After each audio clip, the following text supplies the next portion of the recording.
What is up, everybody? Guess who's back? Back again. It's me. Tell a friend. It's been a week since I've been on. Crazy. Doing some out-of-town stuff.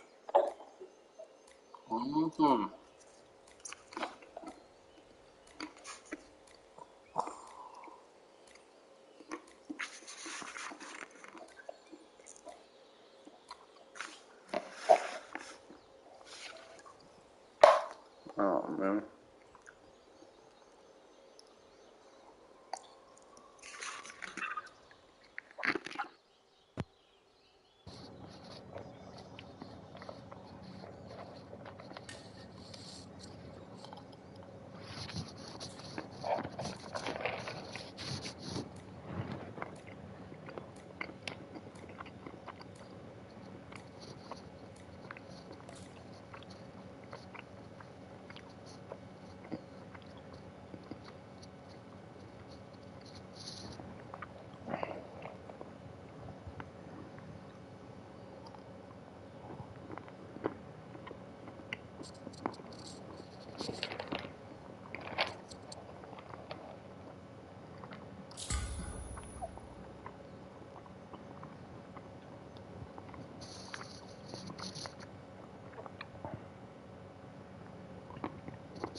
Alright.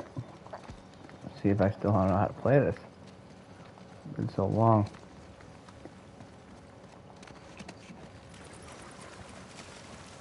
I don't know what some of you are thinking. Jay, you barely knew how to play it in the first place. And to that I say, quiet you!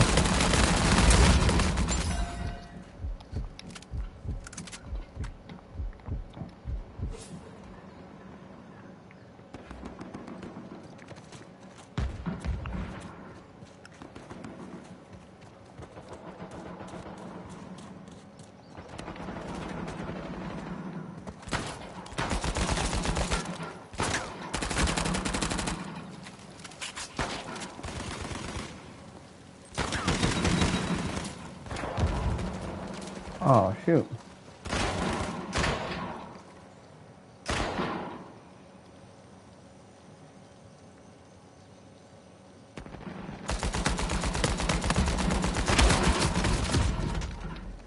Ay, caramba.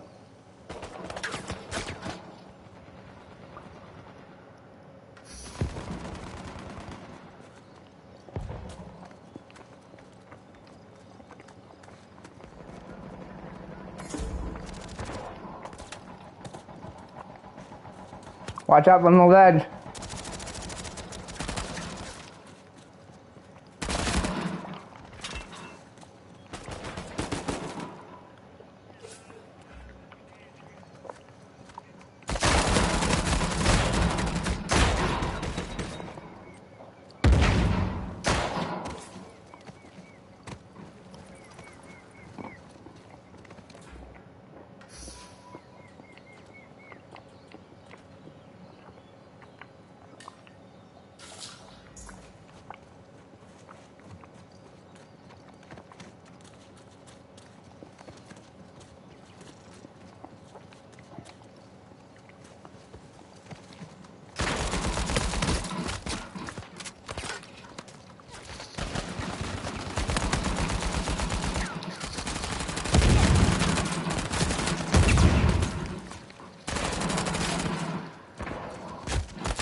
Oh, come on, dog.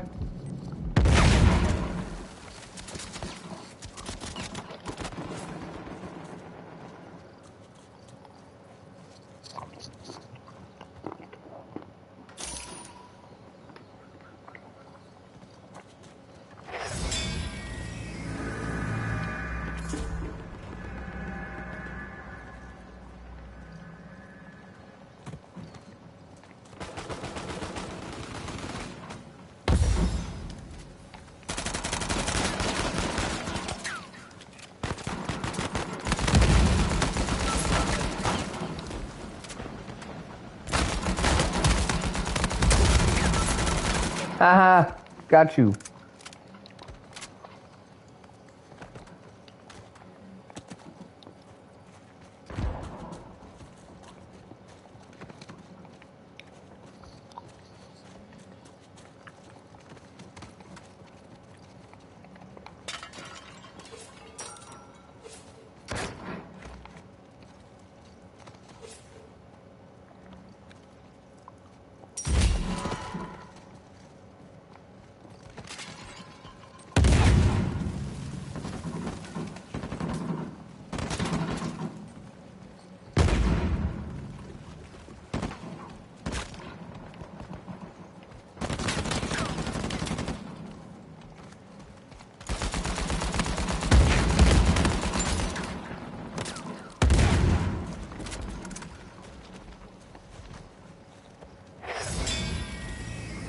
Booyah.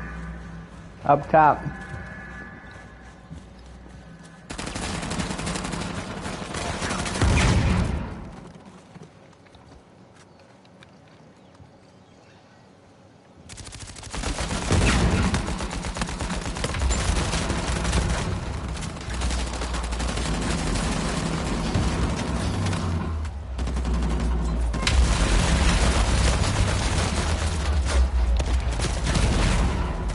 Oh.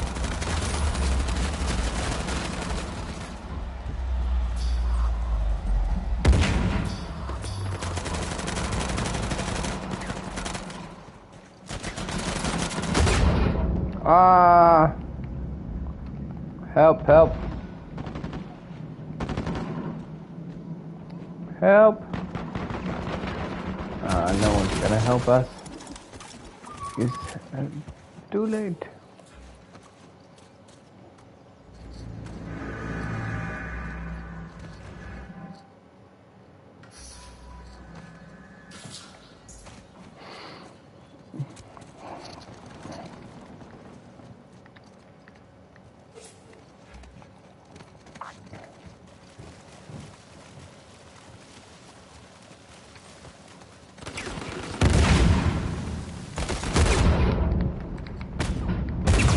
What? Oh, whatever, dude.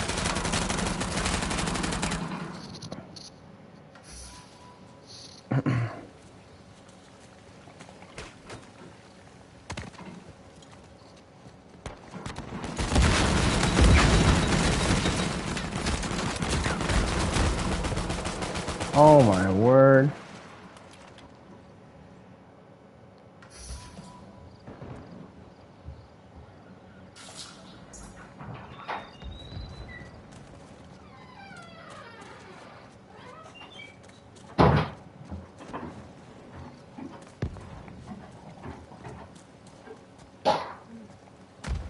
Hello. Hello. How are you? Good. Alright. What? I remember how to do your quote thing. Oh, really? Mm-hmm. How? You have to click message. One of the messages is a little button on the right hand side that says send pre-approved quote. And then you can add in all your stuff. Mm.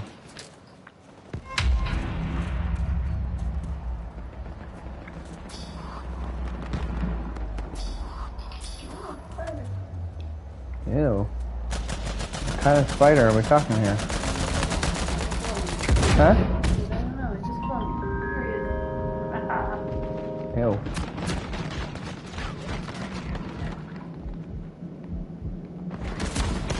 Oh, crap. I'm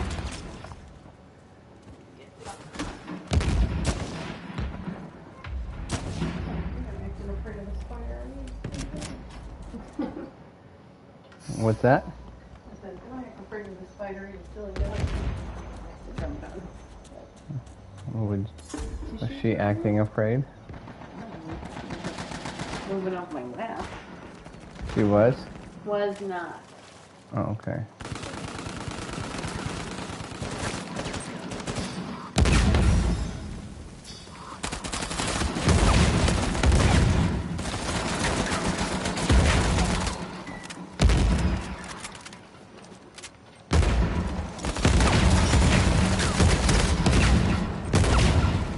Oh.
Find us.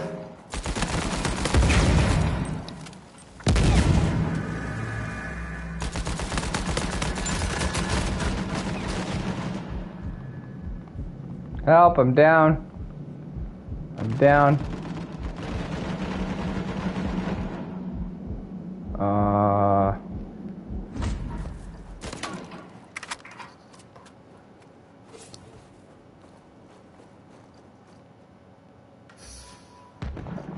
He said now that he messed up the insurance anyway, so it sounds like they're gonna cancel and rebook it anyway. I just texted. What?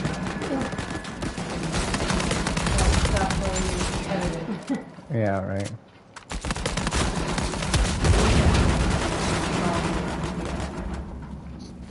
What's that?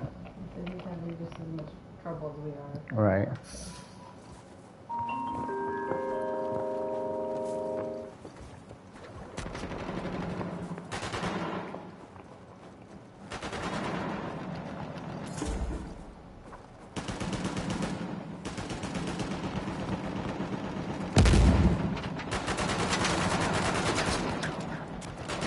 Oh man, we should have picked up the van.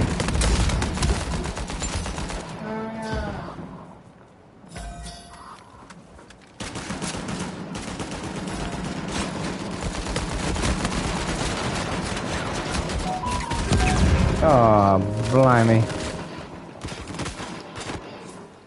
New booking request. So it should be up already, I guess. That sounds like to me.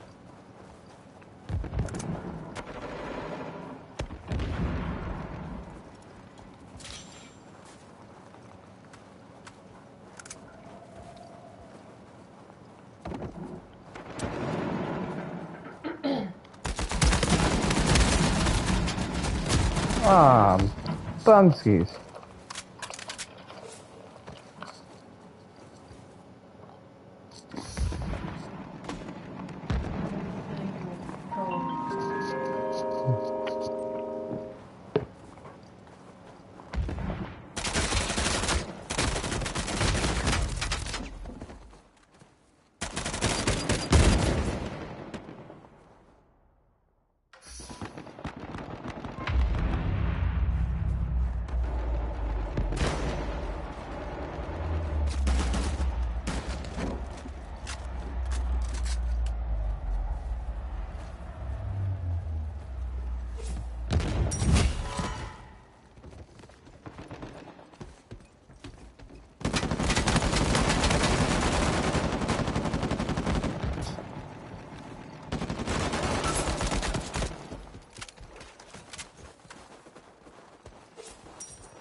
Good game.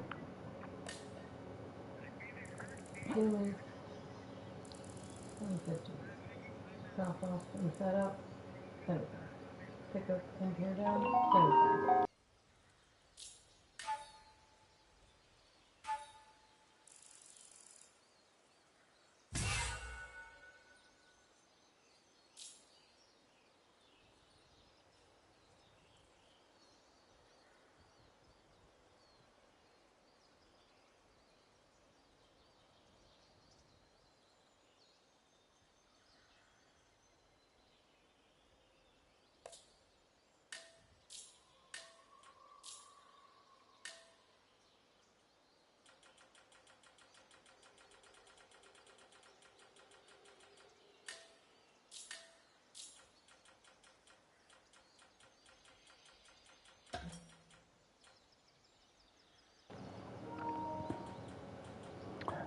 Hey, what's up?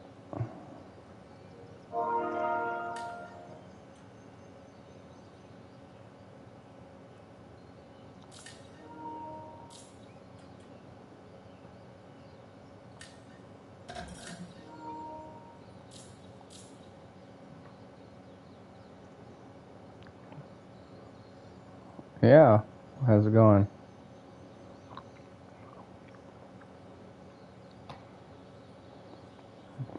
Yeah, there we go.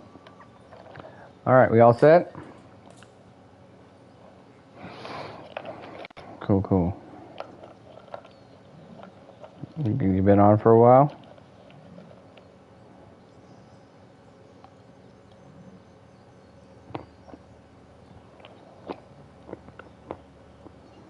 All right.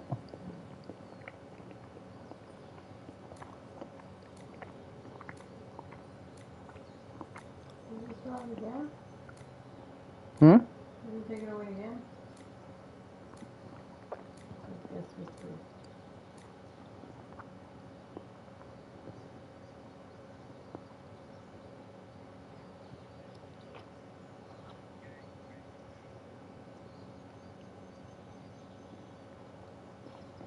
Which map? I don't see a map yet.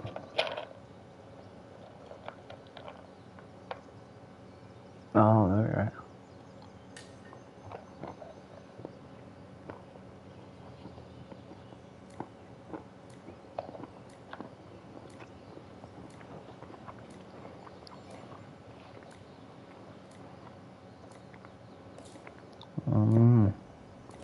I haven't played Uncharted in a week because I've been gone.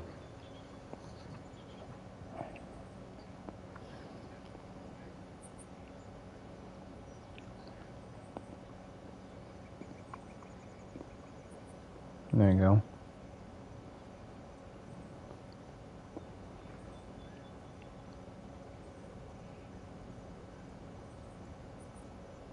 So what you been up to, Famor?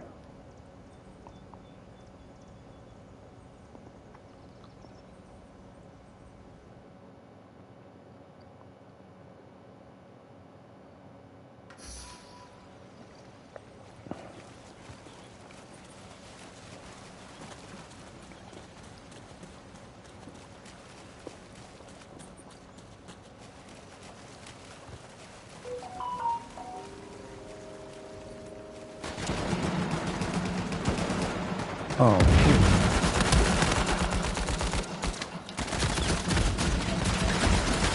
Ow.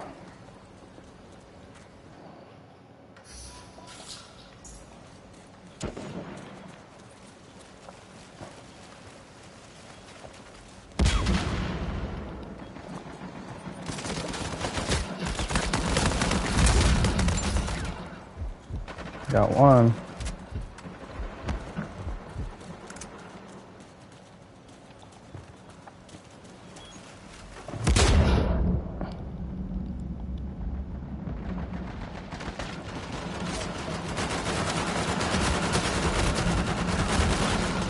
Aw, dead.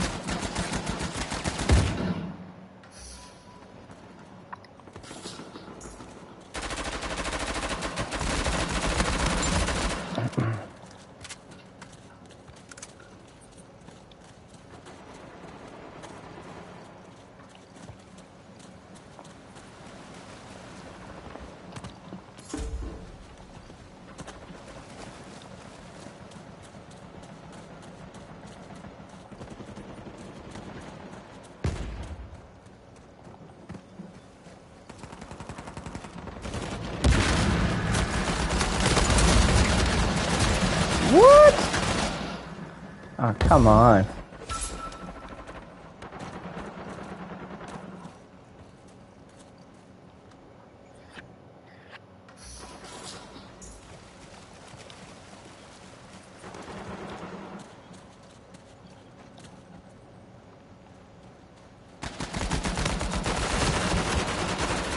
Ooh. There's like 3 of them over here.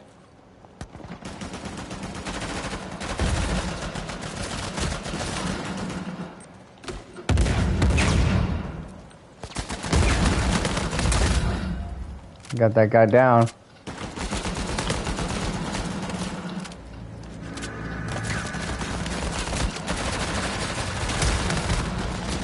Ah, there's 2 in there.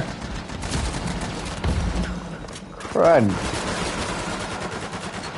Man.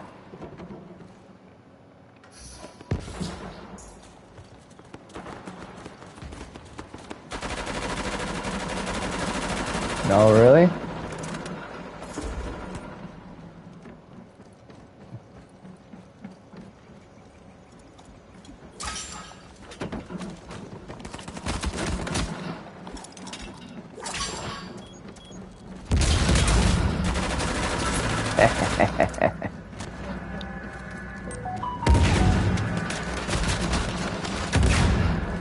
Oh, bummer. So what have you been doing with yourself since you haven't been wasting time on Uncharted? Oh, I was so close. I was right there.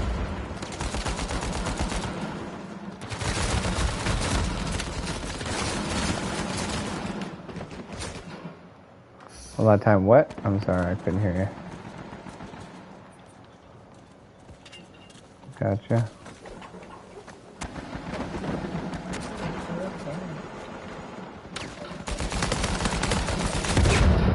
No, get him. He should be weak. Yes. Good job.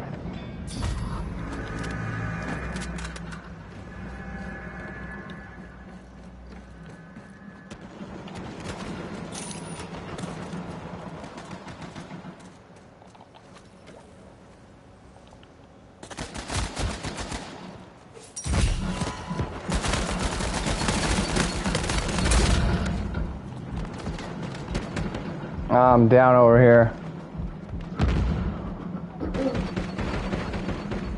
Oh, both down now.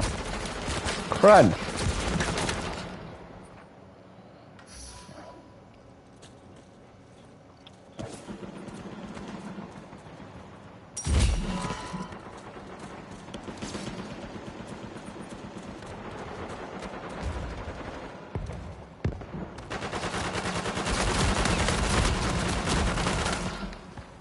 Nah. I like how this one guy's name is Chemically Bald.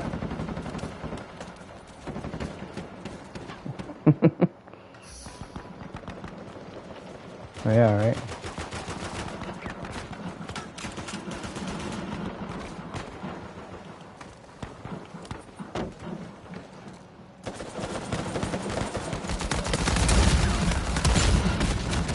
Oh, you turd.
Oh my word, I can't get anything done.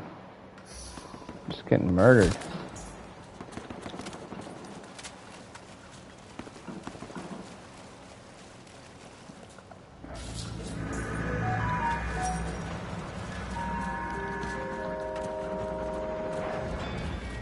What?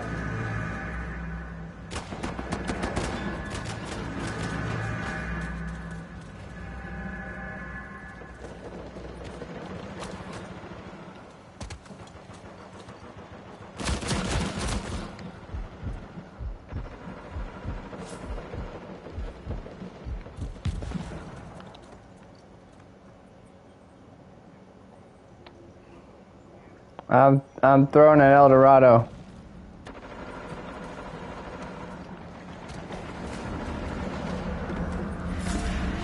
Where'd they go? I got him.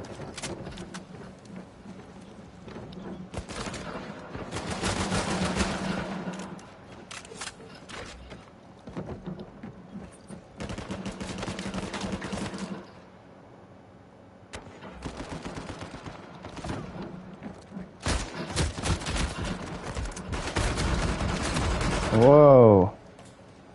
Whoops.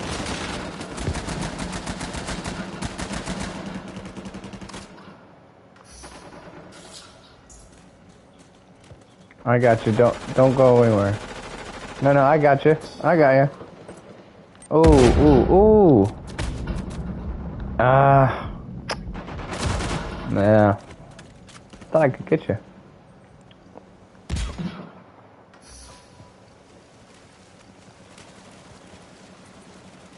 When you said you were dead, I thought you were saying you were just gonna die. Not you should have told. You should have told me like there. I'm surrounded.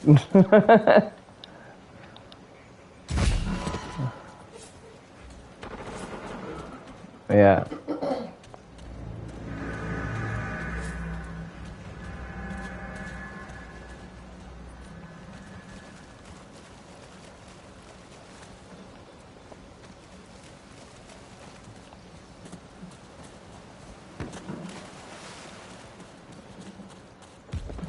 I think he's like behind us, but he's way back. I'm not exactly sure what he's doing.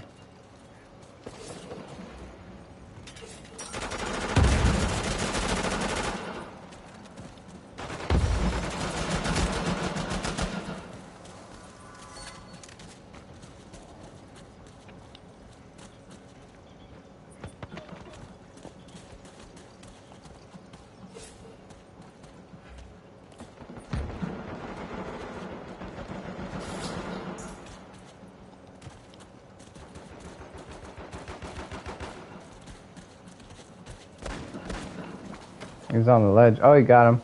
He got him. I haven't got him.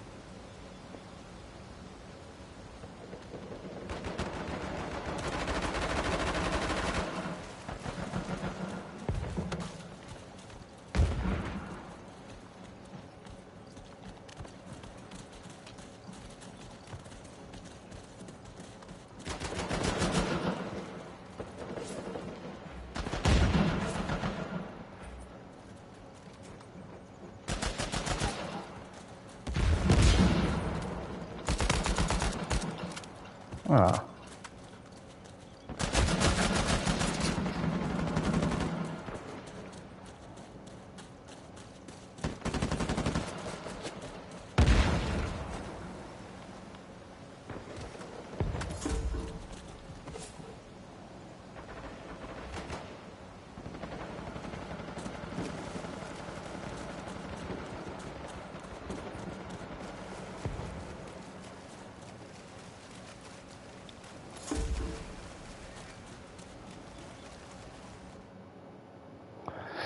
Good game.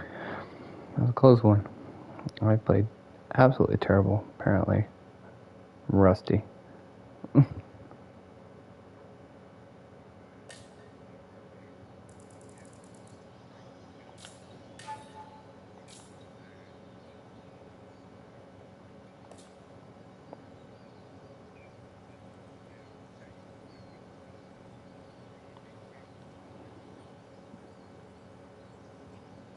Yeah.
Yeah, I can hear you. Hold on one second.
Okay.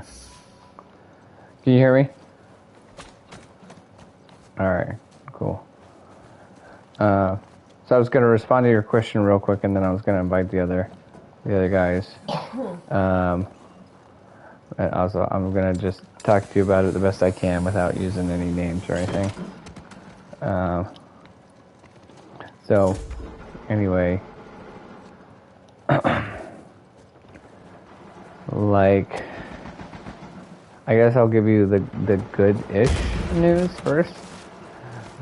Alright, so the kind of good news is that I guess, like, she is seeming to do a little bit better. Like they say certain things are trending in the right direction. Whatever that means exactly. But honestly, I don't have a whole lot of information.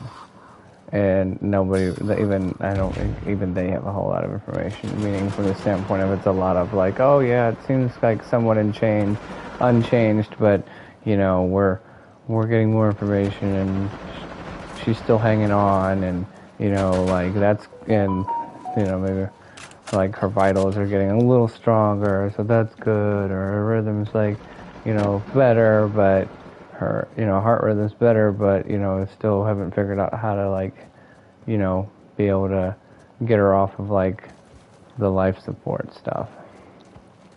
Okay? So it's a lot of, like, same old thing almost sounding like that they're saying is, oh, it's getting, like, things are looking a little better, but I haven't got a whole lot of detail of what exactly that means. Anyway, so that's the good-ish news, right? The bad news is that the baby didn't make it.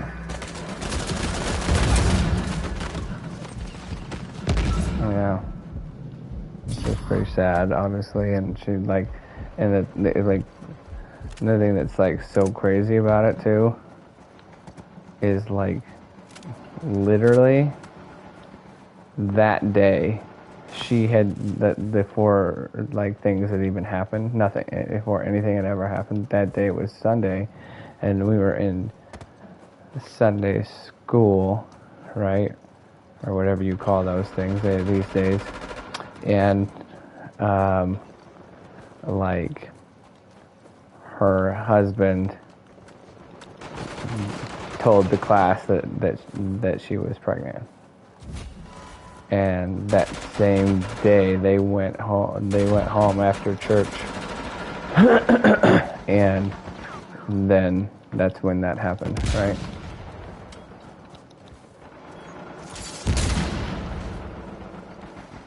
Right. And then the pastor like told the whole church to, like, you know, about the baby right before that happened.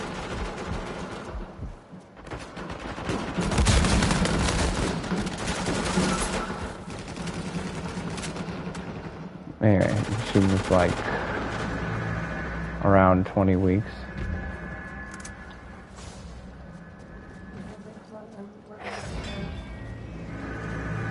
Yeah, well, it's like right in that, it's far along, but yeah, right in that area where it's like still obviously difficult to deliver the baby, you know, in a, you know, poor conditions.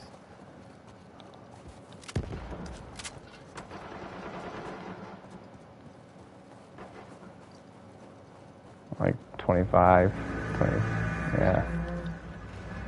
Yeah.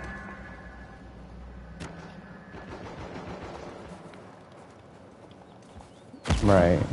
Yeah. Right. And yeah, that's another thing too, is that they weren't like, in a way, they weren't telling a bunch of people what prematurely in a way, you know, meaning like so you obviously waited, you know, versus like that person who's like, oh, you know, I'm pregnant, and that was like, it's only been like 2 weeks, you know. And I'm just saying, like, me personally, like as a couple, we always waited for a while to tell people, just in case something crazy happened, you know.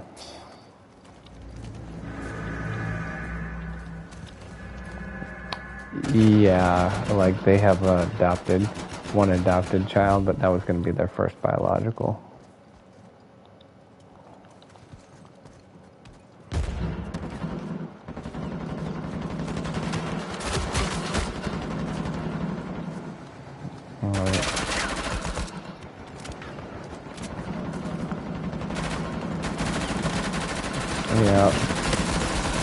Yeah, we're just hoping that she makes it out of this now, so.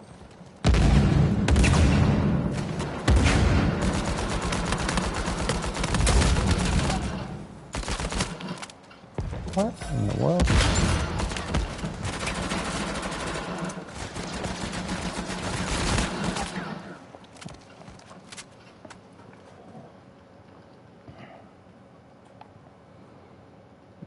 Whoa.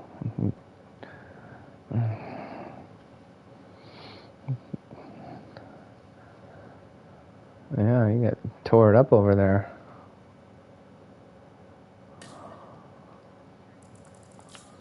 Maybe so.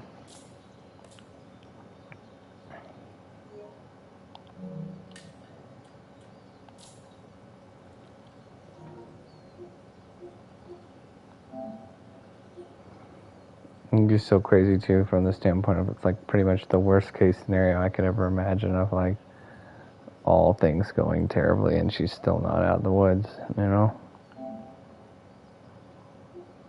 So I don't even know what's gonna happen.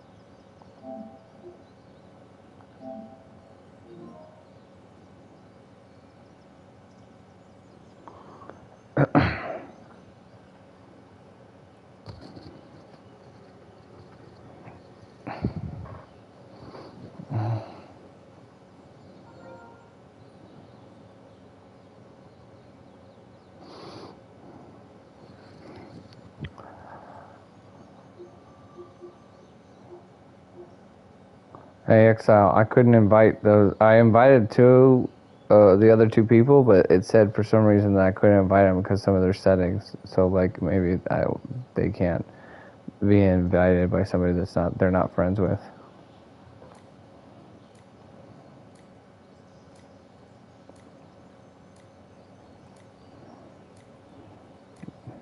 So you might have to invite them.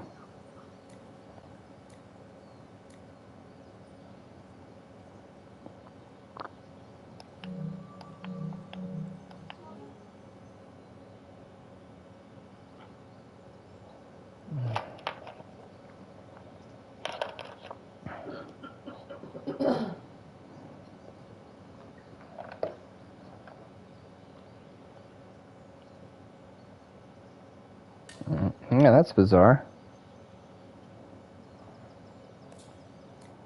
Oh, brother. Yeah, I didn't even notice that until it's too late. But even then, I don't think you can change it. You can't usually back out by that point.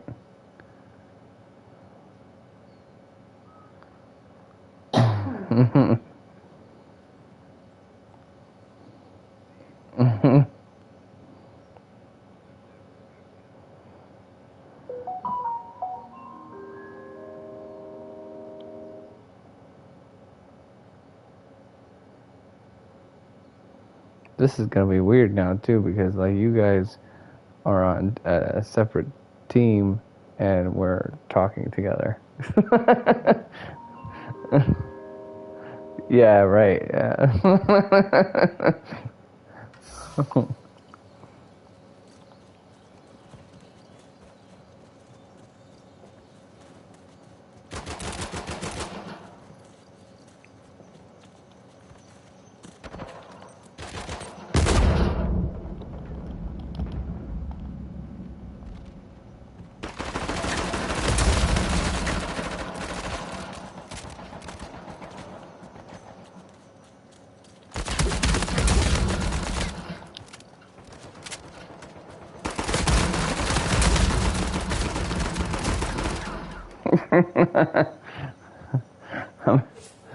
Ah. Oh, they quit, I think. My teammates left. No, I only got one teammate. Yeah, I guess.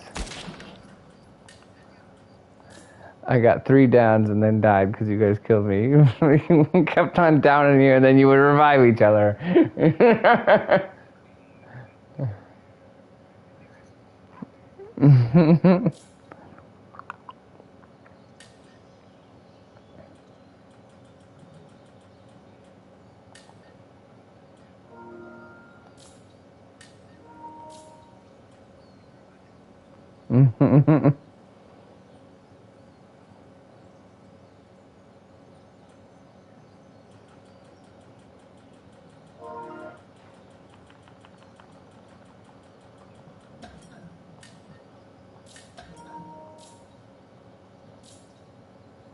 Alright, now you gotta invite your friends. 'Cause I can't usually invite them most of the time.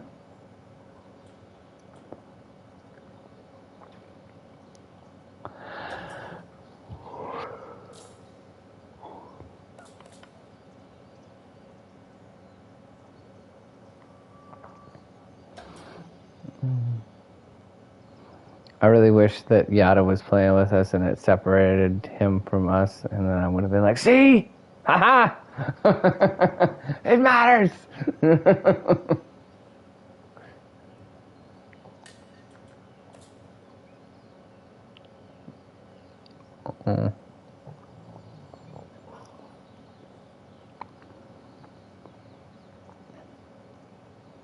Well, they don't have a mic, do they? So they might not care.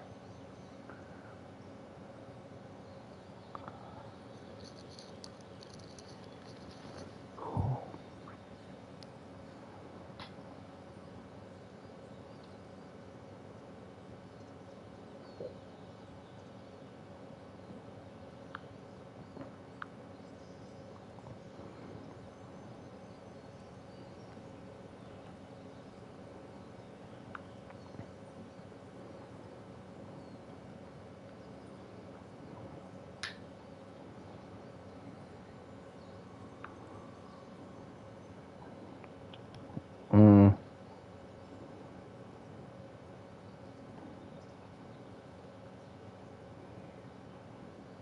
Right.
Oh, I could trying to reset it, but it's giving us trouble.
Now, Famore, one thing I'm going to say is I'm not a doctor, but I have my speculations.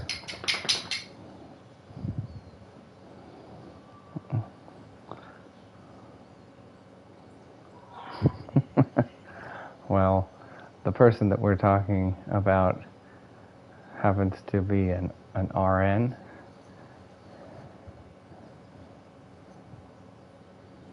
If you know what I'm saying.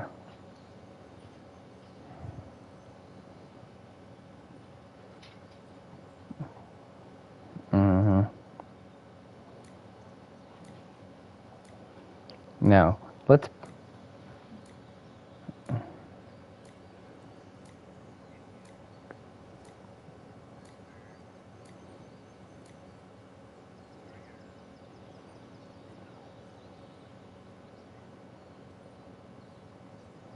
I might have played with Andre before, I don't know.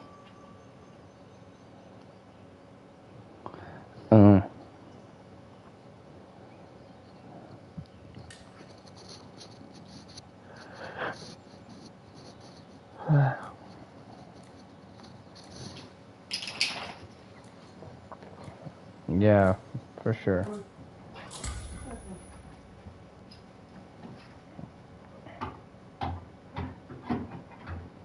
Right?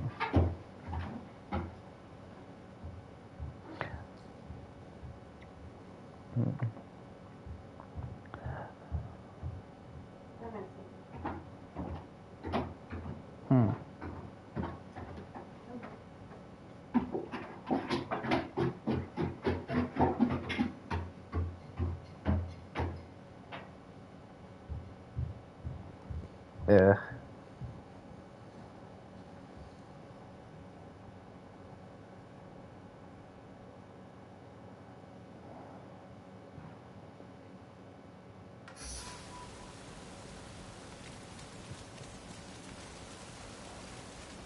I tried to play it just because everybody was like, "Oh man, Fortnite," and I hated it.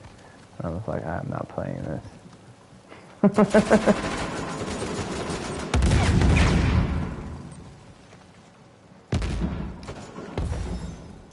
Oh, dang.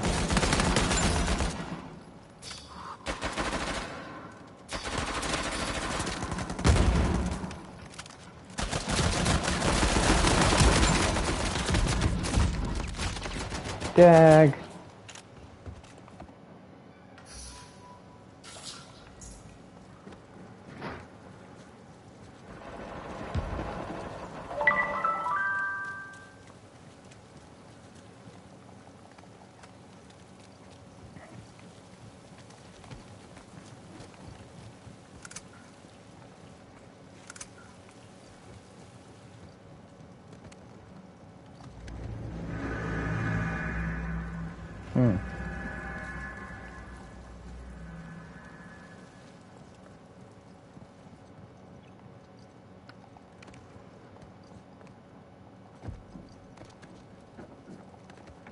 There's at least a few over here by Wolf guy, whatever you want to call him.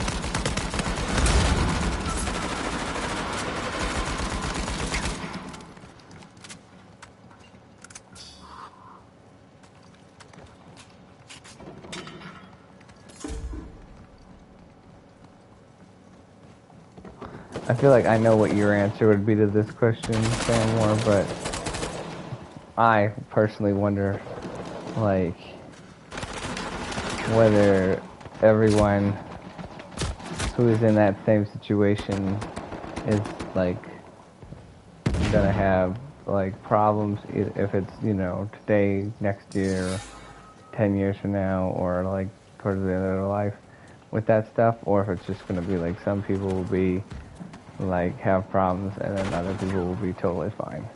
And it was just...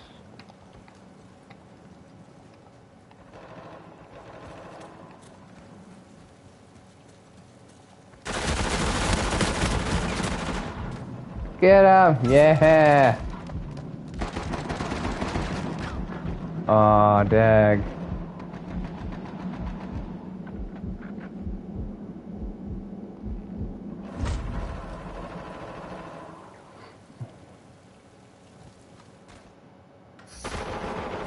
Uh-oh.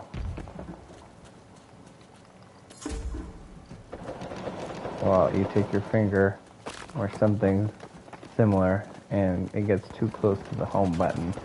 You see?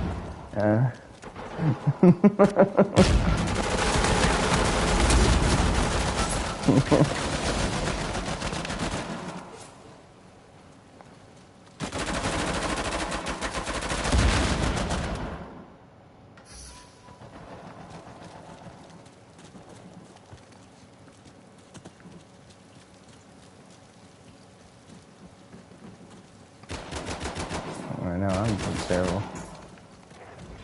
Somebody's picking up the slack.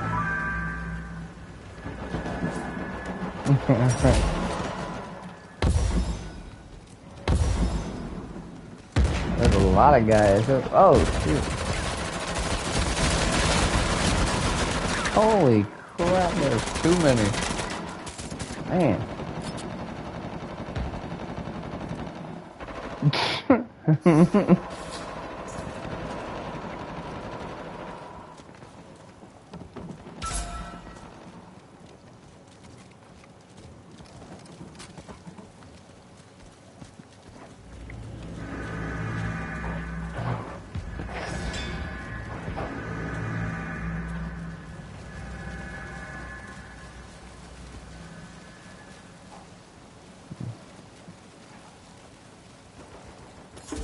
Have we ever talked about climate change before?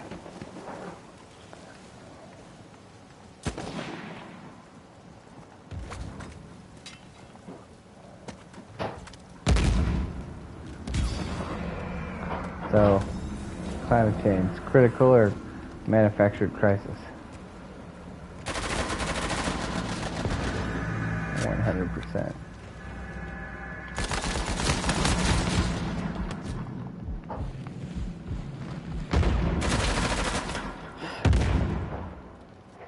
Occurrence. Yeah. Also, you get if you want to, you know, stir up alarmism, you know, you just make sure that you pick some arbitrary date to, you know, measure from and be like, oh no, the earth is heating up, it's terrible, we're all gonna die. We don't do the thing that I say we have to do. You know? Just listen to me. I'll tell you how to figure this out.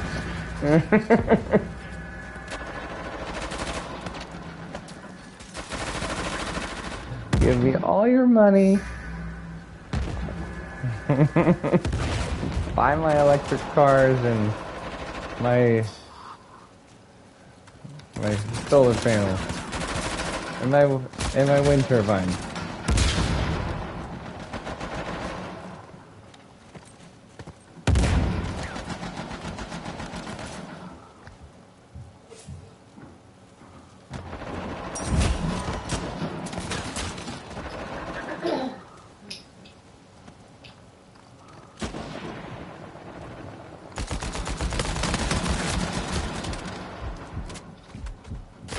Dag.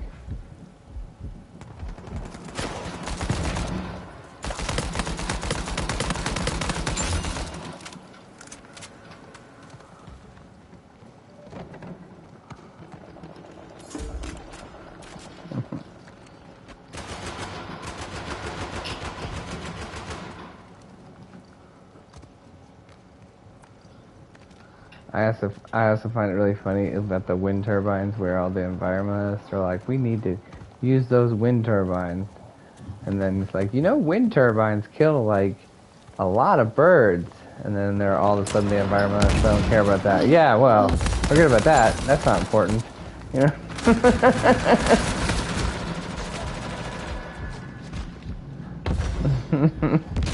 Forget about those birds. Screw them.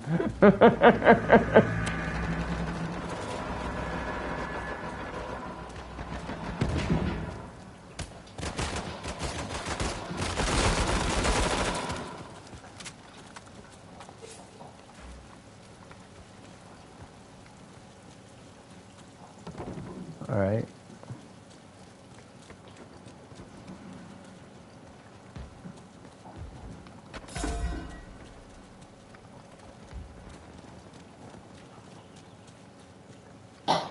They are. They all fly in their private jets to the climate summit to tell you, make sure you ride the train, not me. You know, I'm a special person. You know, but you filthy rag people, you should definitely drive the train. You ride the train. You don't deserve a car. Yeah. Like, it has nothing to do with my stock options, okay? Nothing. Absolutely nothing. Don't even look at those.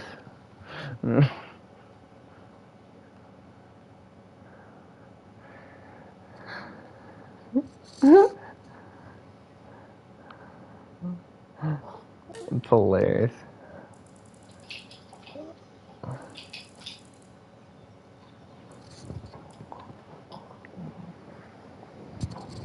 Oh yeah.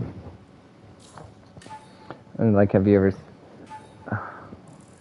like, there's a video that's going around on Twitter, and it's like, something like, you know, fake environmentalist versus real environmentalist, and like the real environmentalist is like a group of guys who get this like big giant group of people, and they go into like this, basically what looks like a, almost like a gross drain that's just full of garbage, and they're like clearing out the garbage, and they just like they clear it out so good that it, like, after they're done with it, it looks like a stream, you know, like a nice stream, right? And then underneath that is a picture of, or, you know, a video of like Greta Thunberg or something, somebody like that, just like yelling at people, you know.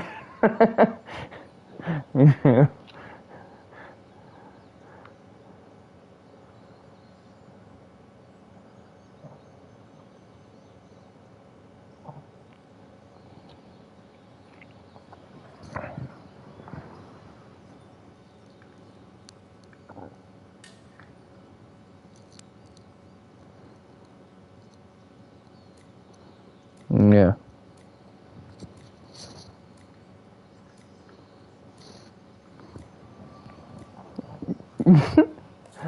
Oh my goodness. Right? Right.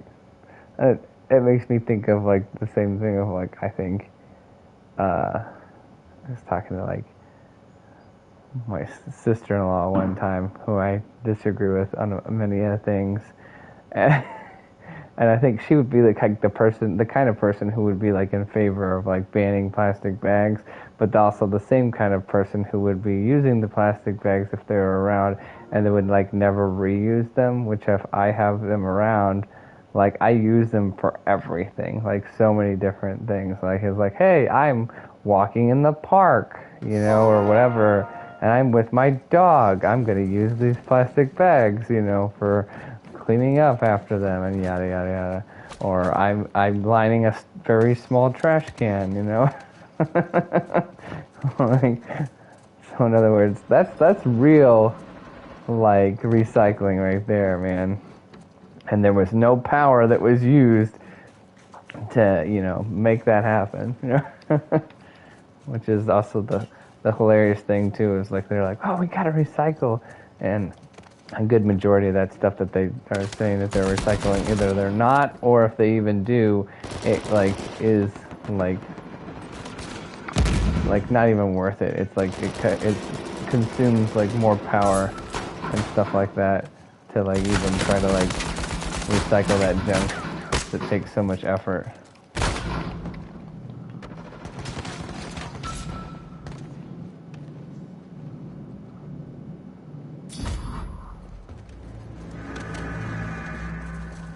Yeah.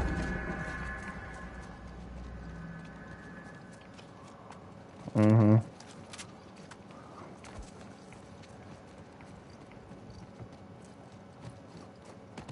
Yeah, the barking garbage come truck. I was like, what is that?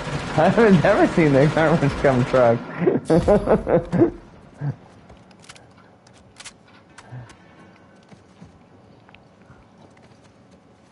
Yeah, they'll sort it out when they get back home, you know?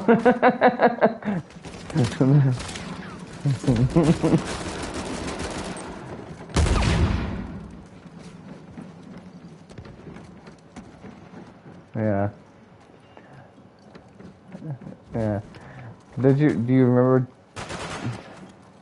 Yeah, do you remember too? Like a while back, we were like selling our garbage to China, and China was supposed to be recycling it for us. And like, oh yeah, well, China loves garbage. They need garbage, you know. I mean, like everybody needs garbage. I mean, we don't want it, but China, they're like, yes, please give us your garbage, and they were like, okay, well, if you promise to super duper pinky swear to recycle this for us, we will pay you to take our garbage. And they were like, oh yeah, we will definitely recycle that for sure.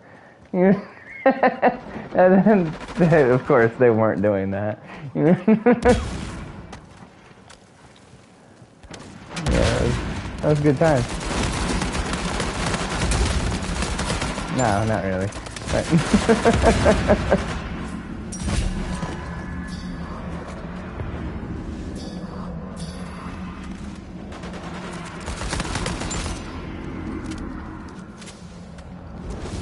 this is so dumb.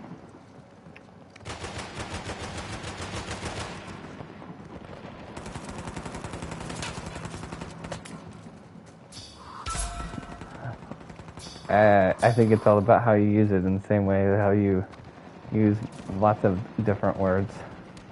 You know. But yeah, I don't find it particularly offensive. I guess like some people do. I guess it's all in context. You know.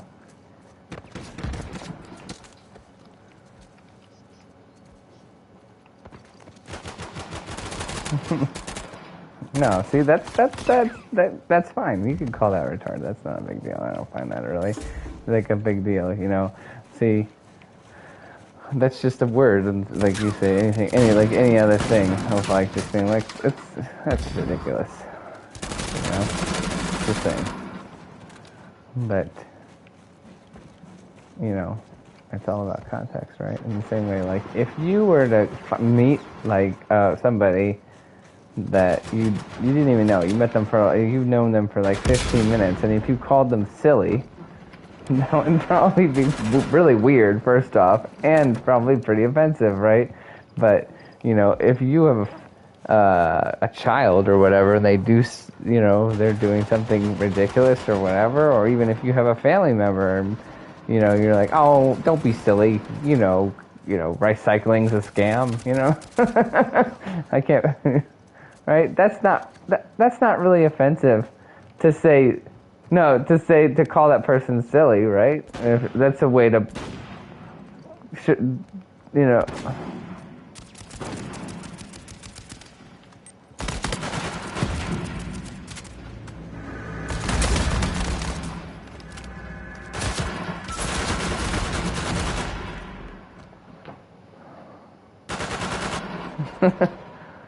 Well, see, again, it's all about context, and also it depends on who you are, because I would say I don't agree with that. I would say it's a way, to me, it's a way of saying that whatever they're doing is silly, but that what they did it because they were making like an honest mistake, or just being kind of out of character, or something like that.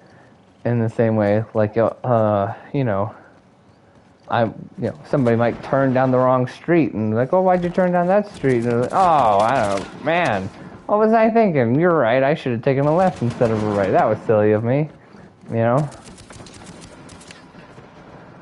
Where it's just like, to me, it's just like a way of saying, you know, something that, you know, could be used as, you know, saying it was a mistake, or just being odd at the time.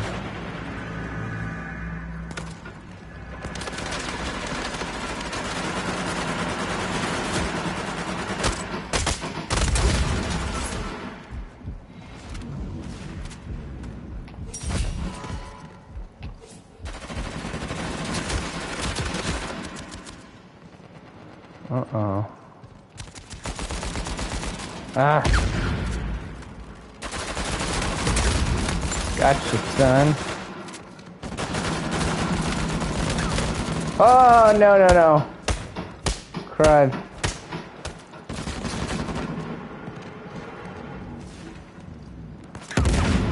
Woo!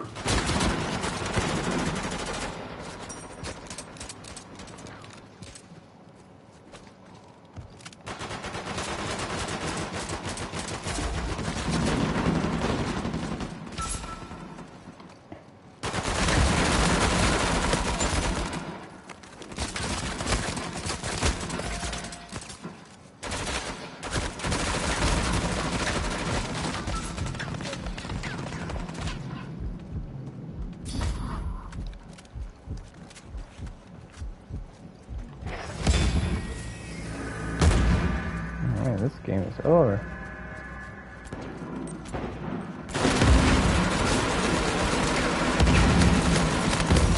There it is.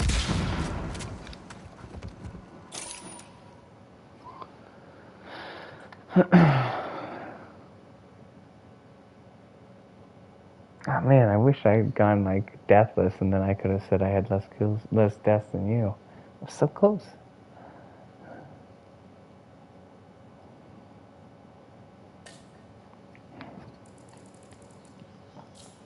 No. Was it you that I was talking to about, like, again, I don't think it's it's important to remember that, how words change over time and the context of the words in the same way, like, and wasn't it you that I've given the example of, like, if I called somebody gay in 1950, that has a bit of a different meaning, than today, right? And that's not, obviously we have words that we don't even use that were used, say, 200 years ago, or whatever.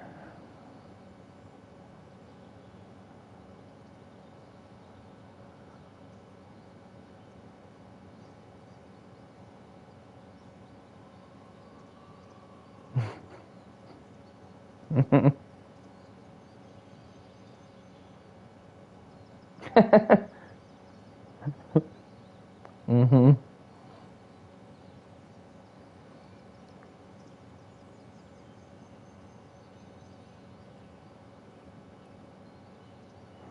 It does. Oh, now I'll show you. I'm gonna take off my hat and stab you with it.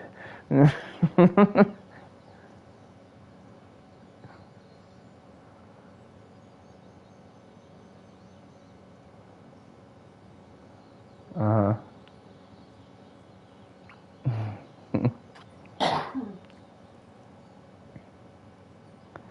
Have you ever seen Shawshank Redemption?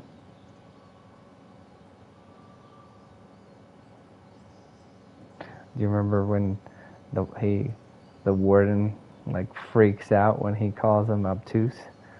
Reminds me of that. Okay, well, there's a part where he just says, "How can you be so obtuse?" And he like freaks out, and like in your head you're like, is he freaking out because he understands that what obtuse means, and he's just really like going over the top about it, or is he like upset that the inmate is using a word that maybe he doesn't understand, Like, obtuse! How dare you call me obtuse? And then after that, he like goes and leaves the room and is like looking in the dictionary,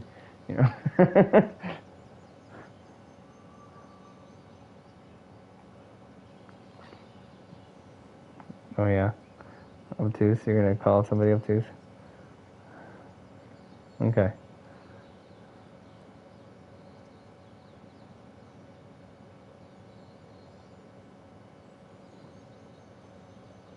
Well, I wouldn't, I guess, because then that would make me like kind of conceited. Um, but I would hope that my vocabulary is maybe, I guess, somewhat varied and hopefully more varied than others. But it doesn't make me, I would say, particularly different than I'm sure there's plenty of other people who have more varied vocabularies and more of a plethora of, you know, words that they use than I don't.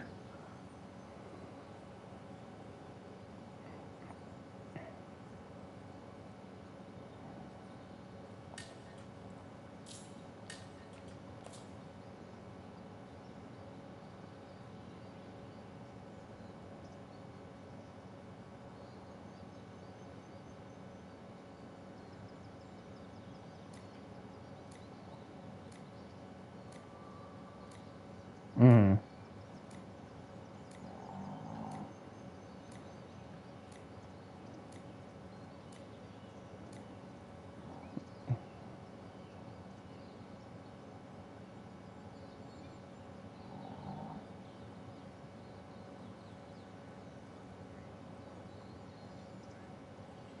Mm.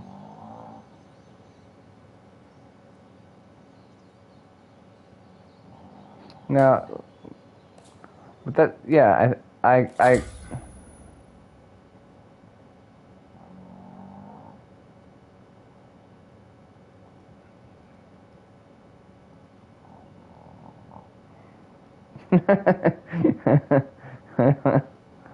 he was using bubble guns and stuff.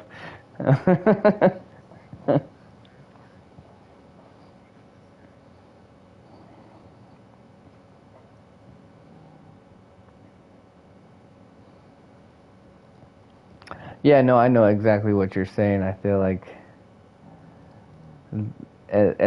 that's that people when they do that, they're honestly they're not trying to. How did you word it? Like you were saying something like I understand trying to be precise or whatever, or trying to be articulate. I feel like they're doing the exact opposite because there's like a threshold of like if you're using way too many words and trying to sound all flowery or something like that, or yeah, trying to make yourself appear as though you're super duper smart, you know. There's a threshold of like you can just keep on going on and on and on. That's not to be articulate. It's because you're just trying to like make yourself sound good or something, or you're I don't know, an overeducated moron.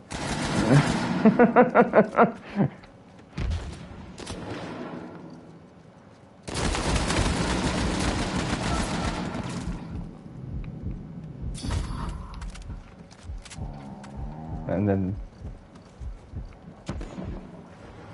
yeah, and that's the thing too. Is like sometimes people will do that, not knowing actually what they mean. But they usually people won't call them on their crap. You know, they just assume that they're going to listen.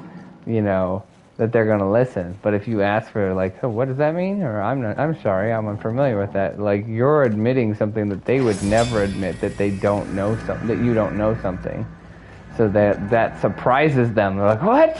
Oh no! Now I have to tell what that means? I wasn't prepared for that.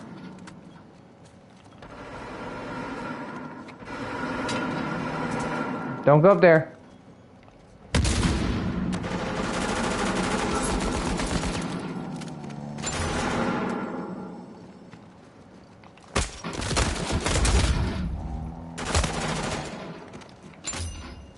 Yeah.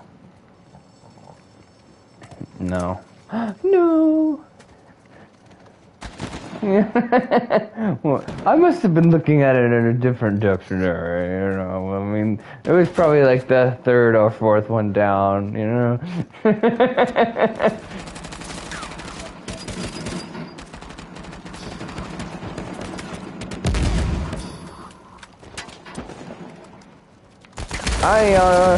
Oh, what? I got sniped. Sniped.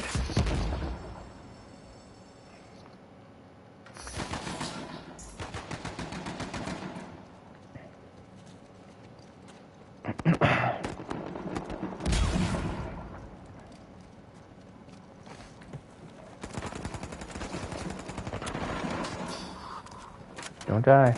Come over here. Ah, man, you should have gone to cover. Why didn't you go to cover? What you doing? Just out there in the middle of nowhere.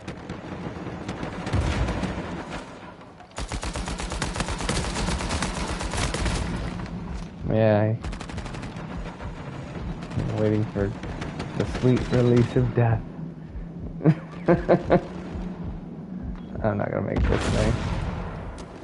Dag.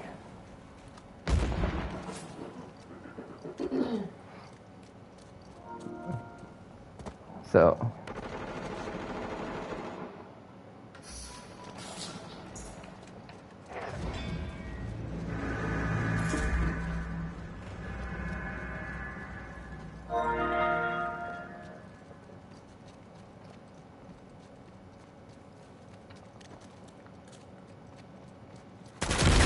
Whoa! Dag.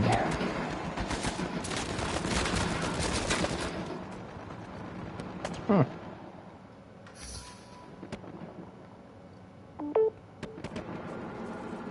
finally.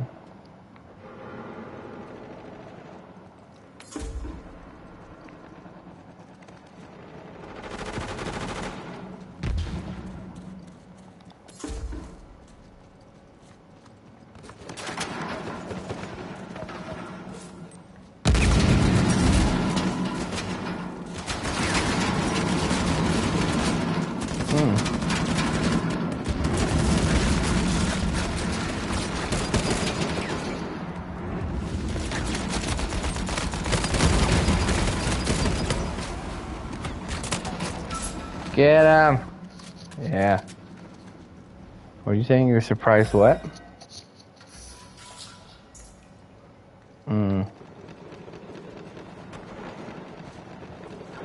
Uh-oh.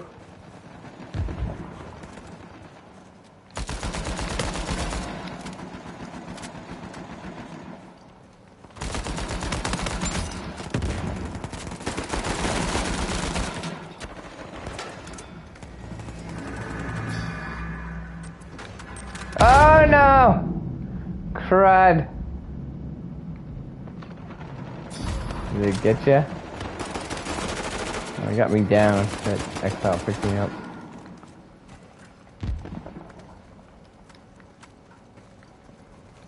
Well, they must feel otherwise.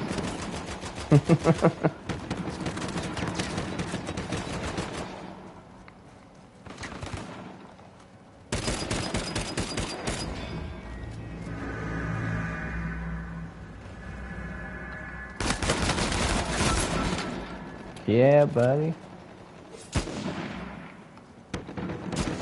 Whoop. So,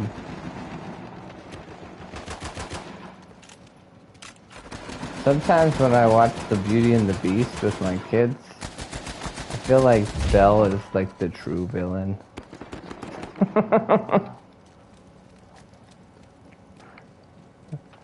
Oh, so many different reasons.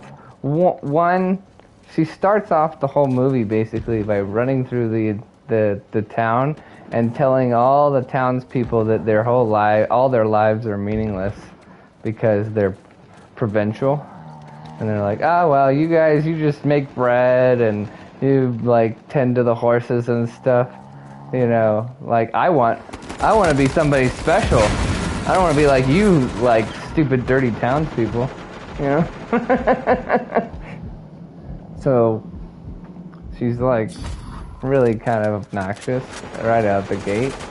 And then, essentially, at the end of the movie, her whole goal, which is, I think we're made to believe that she achieves her goal, and basically the way that she achieves her goal is just simply by happenstance of like meeting a really rich prince guy who happens to have a lot of money, which princes often do. And then she gets married to him, and now she's special because now she's not living that provincial life. She's like super cool. By no actual, effort, of her own, except for just, well, that was a lucky happenstance for me. I fell in love with a rich guy.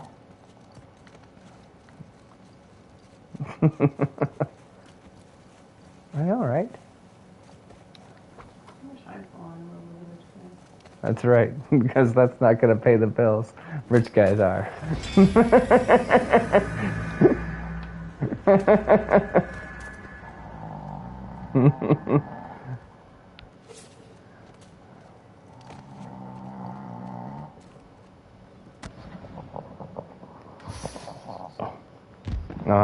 There you go.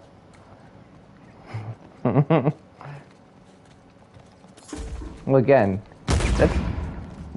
this is not. We're not discussing of like, okay, look, it's okay to be with a rich guy, and then that there is no indication that she's going to be all about like, hey, my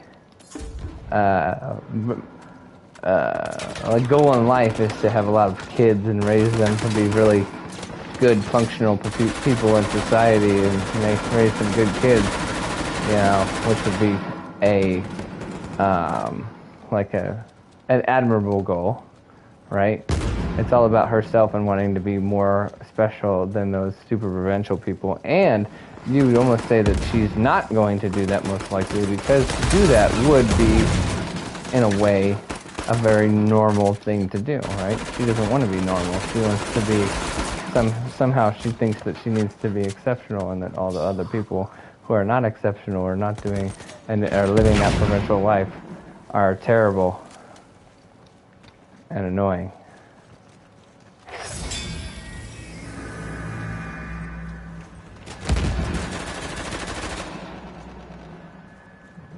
It's over. Yes. What's that?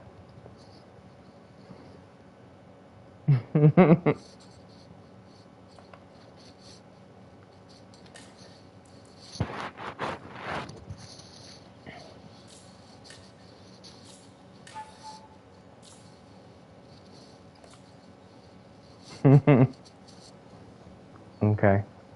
That's pretty easy. It's just like she dances around for a little bit, then and Gaston wants to marry her, and she's like, "No, you're annoying."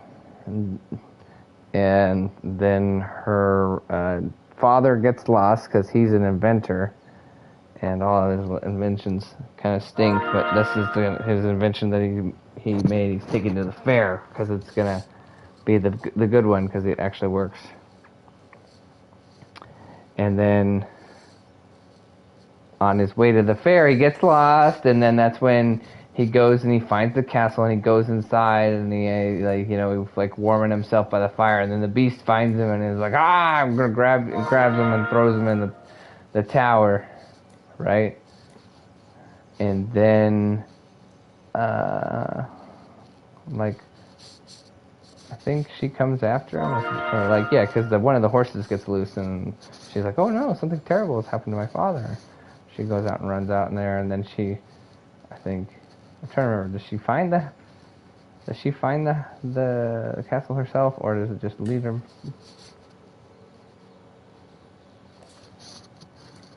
The horses brings her to the castle. Yeah.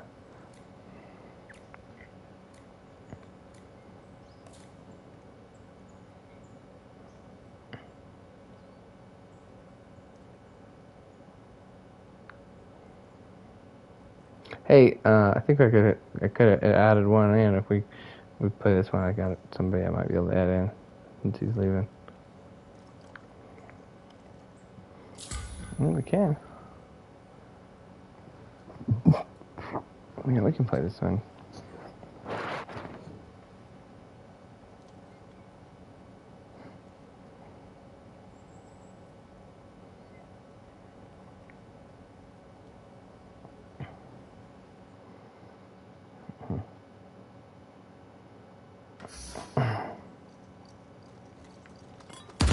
Yeah, and I would agree with that in the same way of like what you have talked about before with like the original Little Mermaid and the like Ariel's kind of super annoying and obnoxious and really disrespectful to her dad and all that stuff. I don't find it so objectionable enough that I wouldn't have my kids watch it, but I have my kids watch it and then talk to them about how the bad decisions that she made.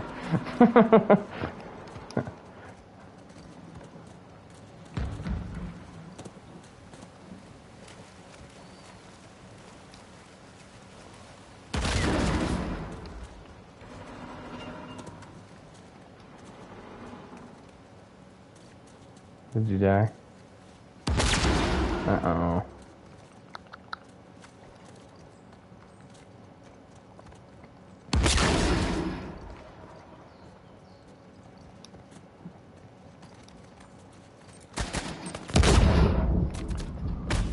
Oh no! Wow. Oh, that's ridiculous.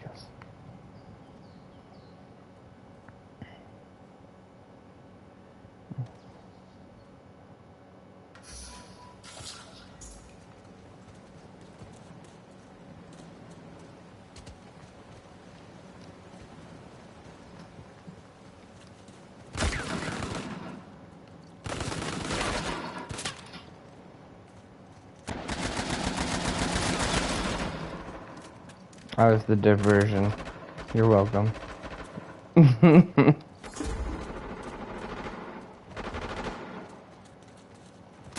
Stairs. No, not. I was the diversion for Exile. I was distracting the person, and he came and shot him in the back. Watch out! No, don't go up there.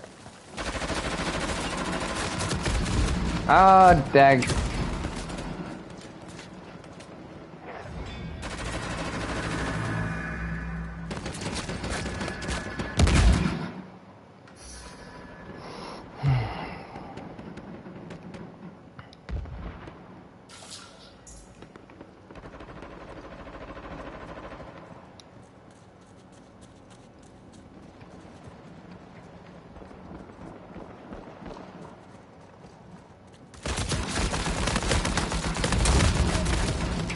Ay, ay, ay. It was too late.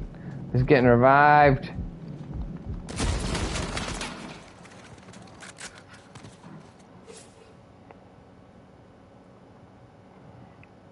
Now, that being said, I think the Disney version of Beauty and the Beast is actually a really good movie and really funny. One of their best, actually. But I just think that Belle, overall, when you think about it, is actually like a bad person.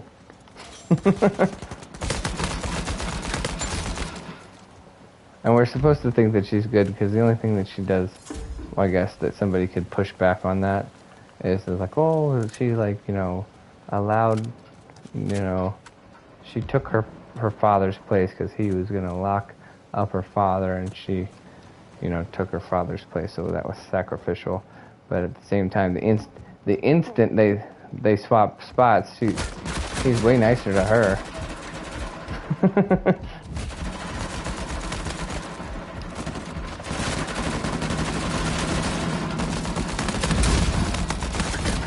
Oh, come on! Crud.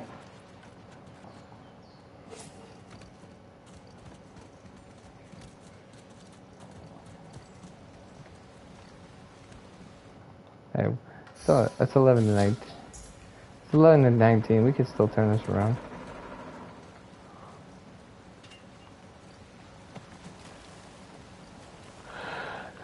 $12 to 19.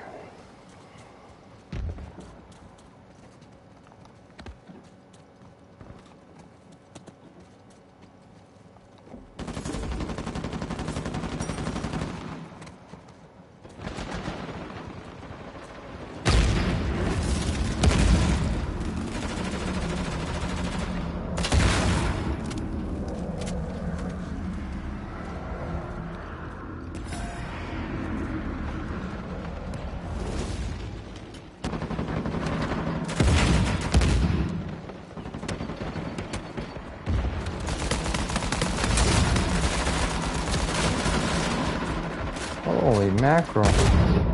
No, no, no, no, no.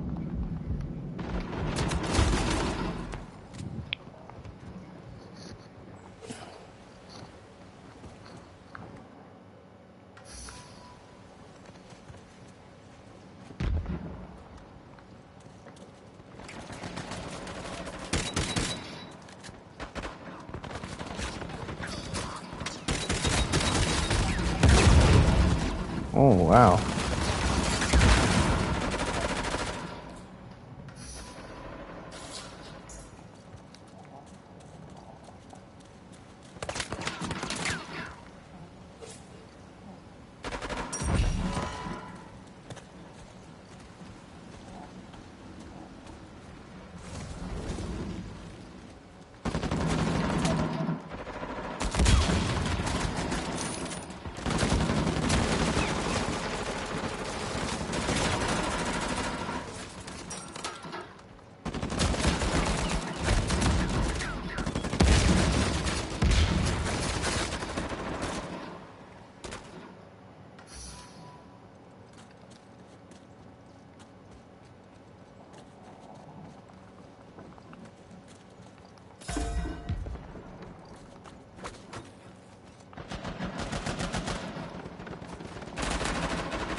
Ah!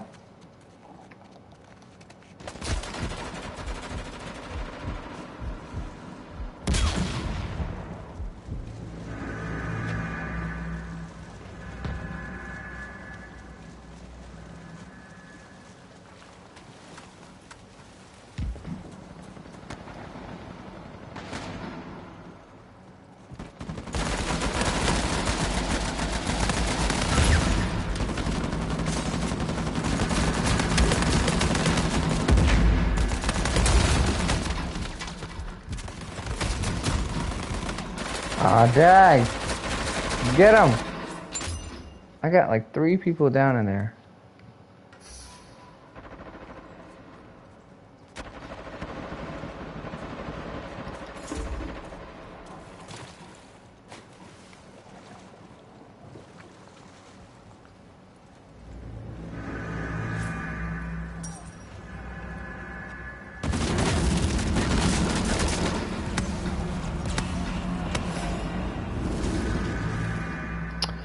Ouch.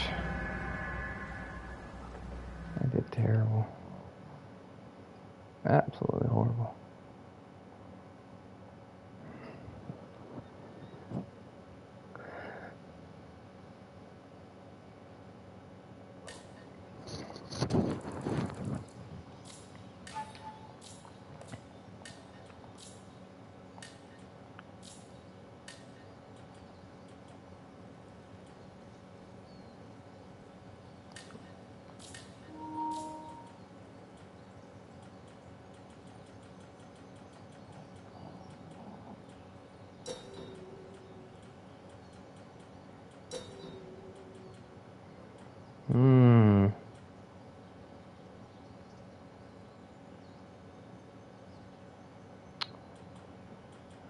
You're quitting? Alright, see you, man.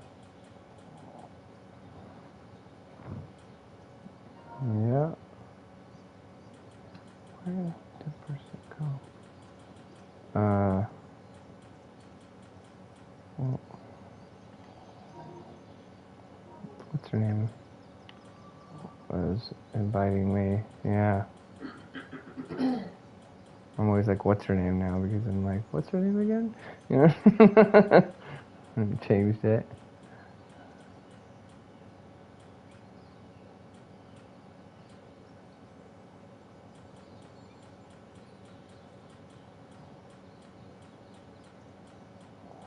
I would find that hard to believe, but I would, understand, I guess.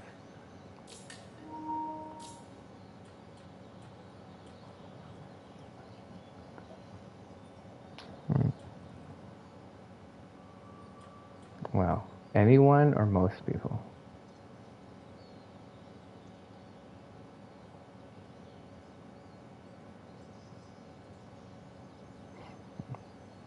I do.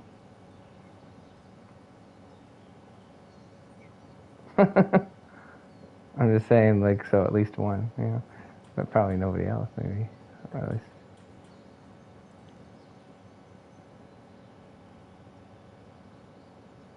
Yeah. Well, you've also said it a couple of times, or at least a few times. Do you want to try to wait for Burger and see if he wants to join after this, or do you want to just go ahead? He's 31 and 40. I don't know if he'll actually join or not, but he might. So I feel like more like well, in a way, almost your question could be, should there be arranged marriages, in a way?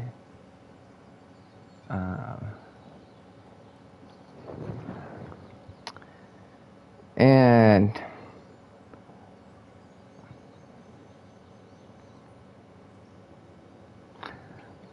do you feel like you were in an arranged marriage?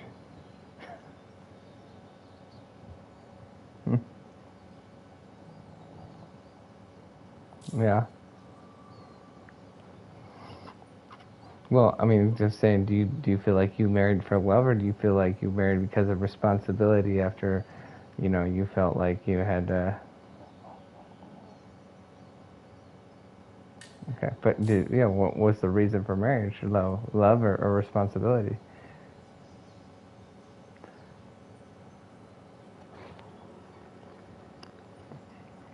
Okay, well let's put it like this. Let's say I have a girlfriend, right?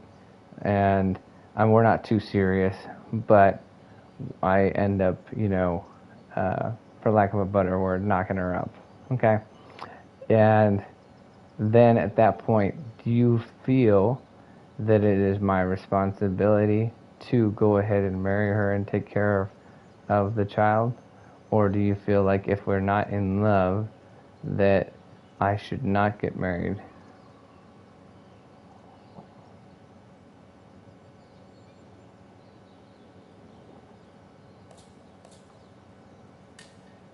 Okay. So which?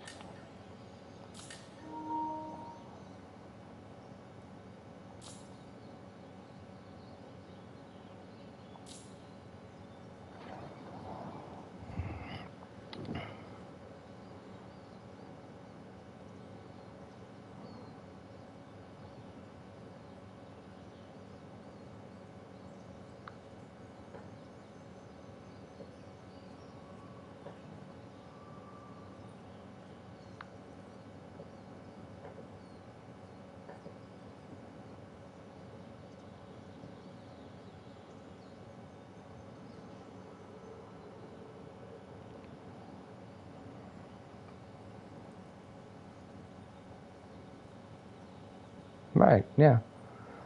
No. I think there's a lot to be said for that for sure, and I think the fact that a lot of times, there's a lot of different ways you can look at this. I don't think burger's coming. That's okay. Um, uh, you know, the success rate for marriages that are arranged, per se, for instance, are, I think, a lot higher than ones that are not. Now, you could argue that they're like, well, that's because they, just felt like they couldn't. They're in that whatever culture they're in. They felt like there's no options to get out, so they're not getting out because they didn't want to. They aren't getting out because it's just not an option, But at the same time, I think, let's pretend like if you don't have that as an option in your head, you're going to tend to want to make it as pleasant as possible, I would imagine, for the average person. So in other words, you say, well, I'm going to make this work. So like if you just don't even think of divorce as an option on the table, I think you're going to make it work. And in the same way, if you say, were to get someone pregnant and then decided to get married because you felt like you had an obligation to them at that point to take responsibility for your actions, I think, at that point too, you have a high likelihood of maybe, just staying together in general if you don't think of that as an option, and if you are saying, well, I'm going to make a change here and I'm going to go ahead and take responsibility for what I did and commit, right?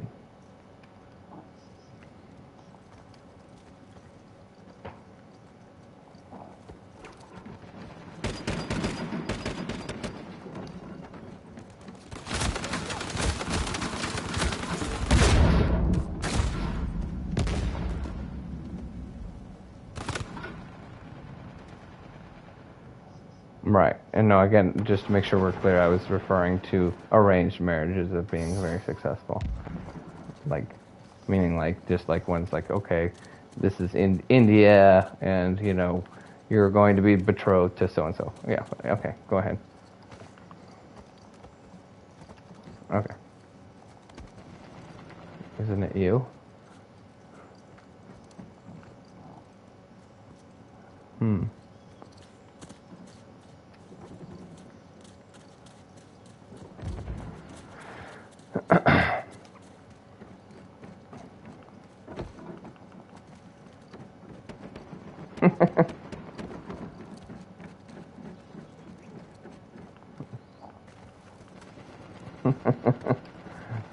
Well,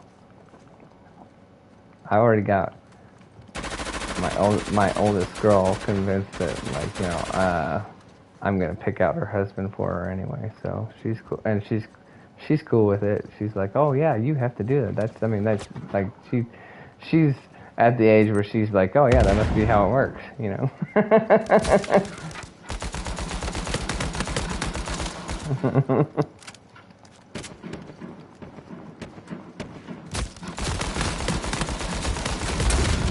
What if you have evil parents, though?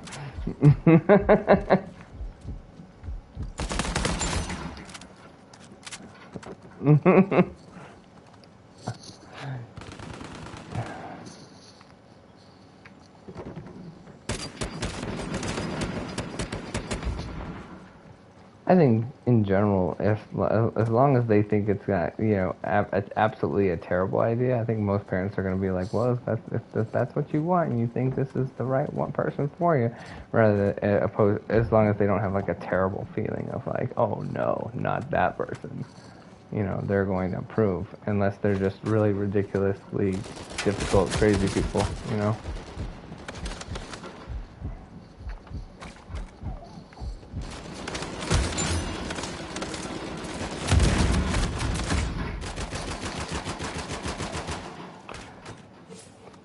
Don't do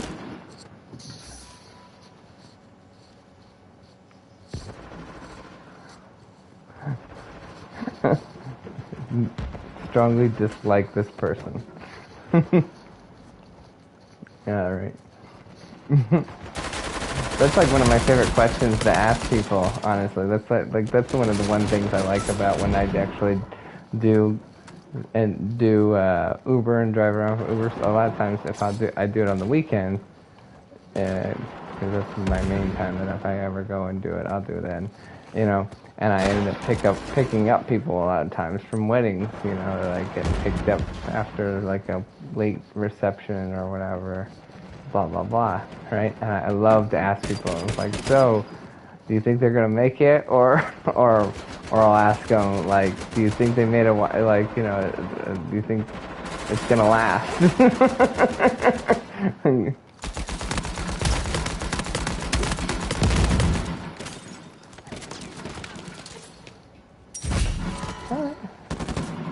I don't know.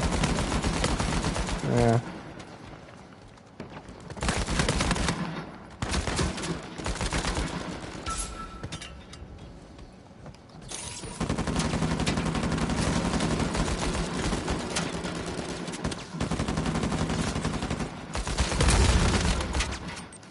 Well, also, again, like, for sure, there's definitely that. But at the same time, if you're going to constantly think in your mind, well, I'm going to get married, but if it didn't work out, there's always divorce, no big deal. Why would you expect it to work out? With that, like, any sign of trouble, you're like, well, I could, be a bigger person and make sure to like really listen to what they're saying and try to work this out, or I could just say, well, there's no way that I'm wrong, so I'm just gonna pull the plug, Or even if they are wrong, you could still you have to be the bigger person to be like, well, I think they're wrong, but I'm gonna still honor my commitment of my marriage, and I'm gonna work through it, right?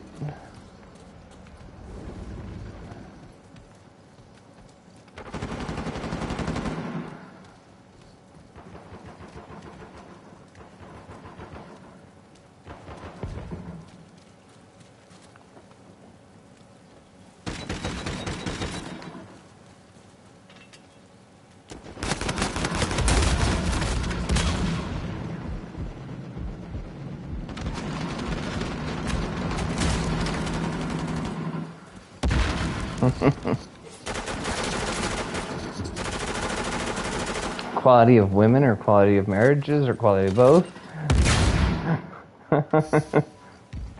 I think quality of people is dropping. See, like,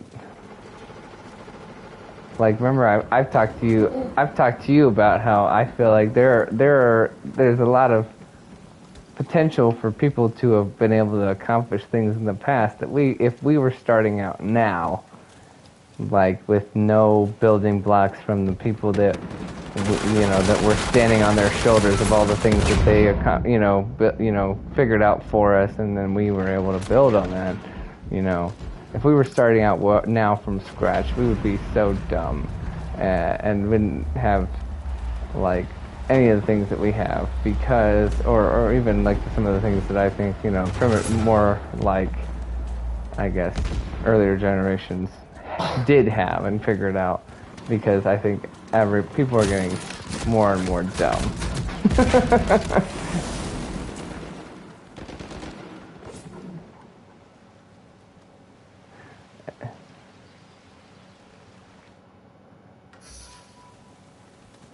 Right, and just think about the resources that person who did, figure out a light bulb, Edison or Thomas Edison, or whoever was the actual first guy, because there's debate, but I would say Edison. Anyway, like imagine, just think about all the resources they had compared to what resources we have now, and they were still able to figure it out, right?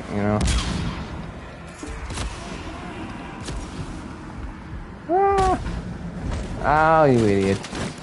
I killed myself.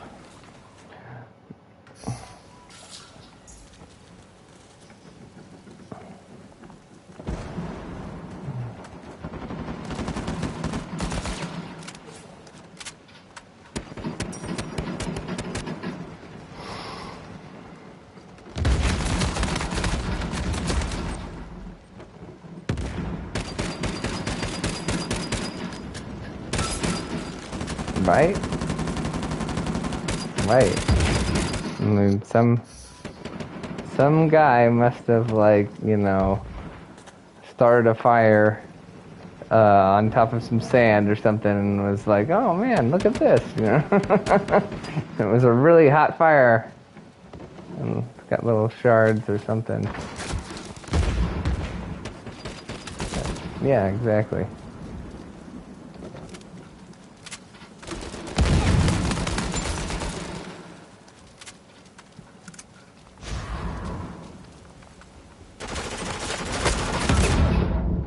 Whoa. Ah, dag.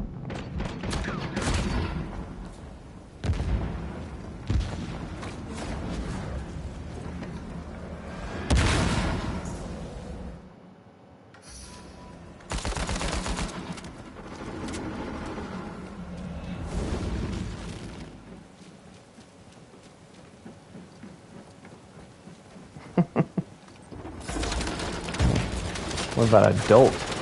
The adult. I like that better than dunce. I feel like that sounds cool. No, adult. Yeah, adult. No, look it up. It's like similar.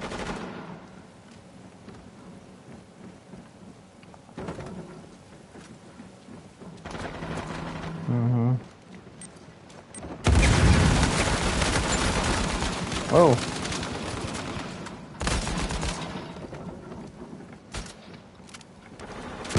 Yeah.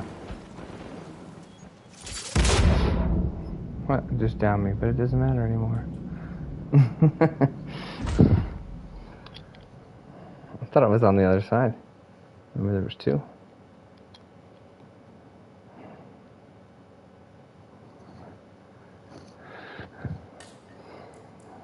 I don't know. Is your peanut butter like some of that crappy dry peanut butter that has oil all over it, and you have to stir it every single time, and it tastes like garbage?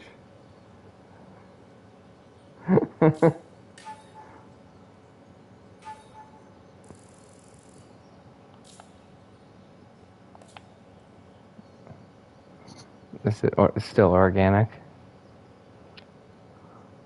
Nope. Oh, I'm so proud of you. Yeah. If it's actually not organic, I'm proud of you.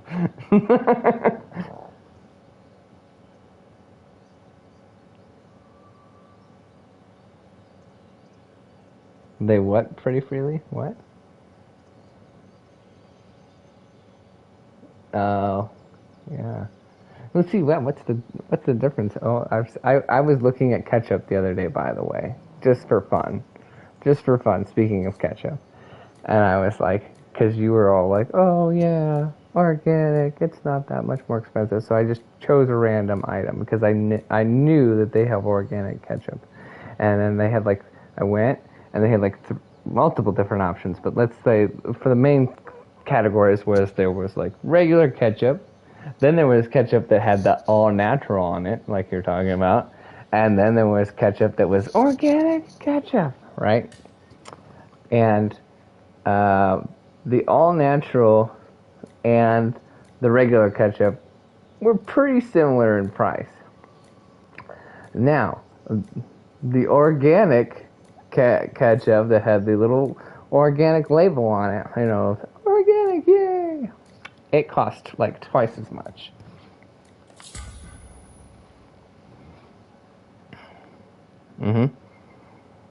I'm not lying. I'm just telling you where, at least when I was at, it was twice as much.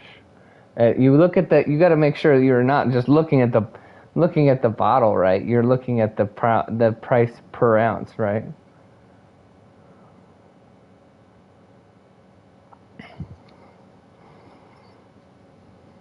Always. What?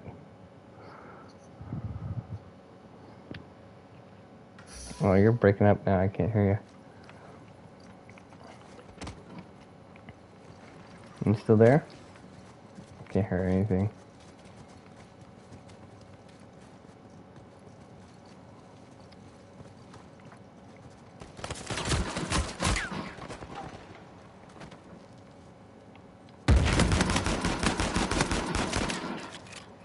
I can. Yeah.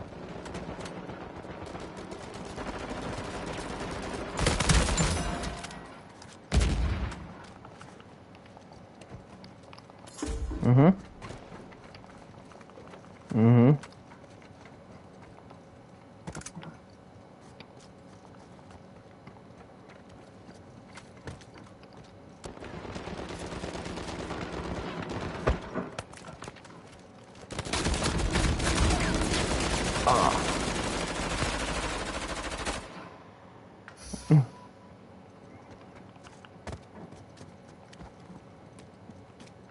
Mm-hmm. Mm-hmm. Mm-hmm. This is exactly why all the things are more expensive these days, is because they have to. Well, no, not because of you specifically, but that like everybody steals, and like there's people who are very blatantly stealing, meaning like the people who are like taking out grocery, carts of food, and they're just like bye, and they don't stop them. Okay, but then there's also that, and the people who are like, it's so expensive to pay stupid employees, so we're outsourcing all of the employees' work to machines now. And so also when you have machines doing the work instead of actual people, that people are much more likely to steal if nobody's watching, or if they don't feel like somebody's watching, right? So in other words, when you're doing self-checkout, it's so easy to steal. It's ridiculous. It's like, oh man, I'm gonna buy this organic watermelon or whatever it is. And then they you have to look up the item, and then it's like, okay, here, I'm looking up the item, alright. So the item is, freaking, I don't know, say $12 for the organic watermelon, or the regular watermelon is $6. I'm just gonna tell them it was the regular watermelon. And so I'm saying, but that's the whole point, is they had to build that into the price of everything. Oh, shoot. Ah, come on. You're getting me all, I'm talking about something that, yeah. Nah, I'm just, just in general, I'm just it makes me annoyed too, because I'm like, I have, a conscience at the same time, and not only a conscience. I think if I had just a conscience, I would ignore it. But But since I have like Christian convictions, I'm like, oh, I can't do that, but I really, really want to, you know. And I know everyone else is doing it and getting away with it, and they're totally probably like, whatever, you know.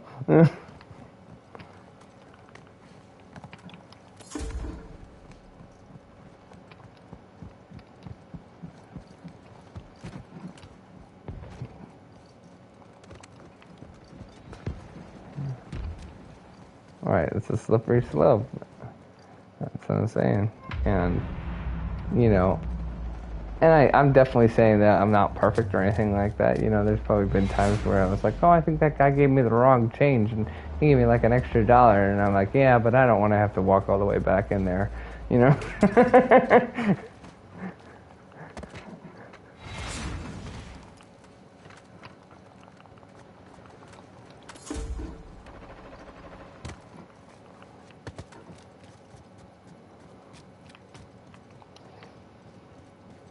Holy crap. What kind of house plan are you buying? I don't even know what that is, but okay. Sounds like...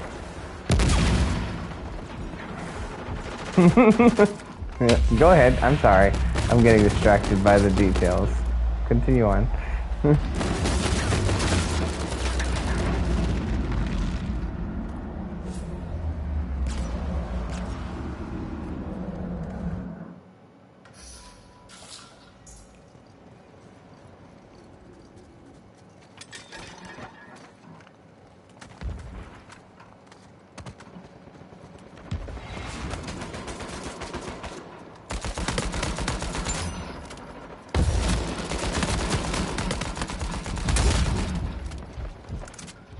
Mm-hmm.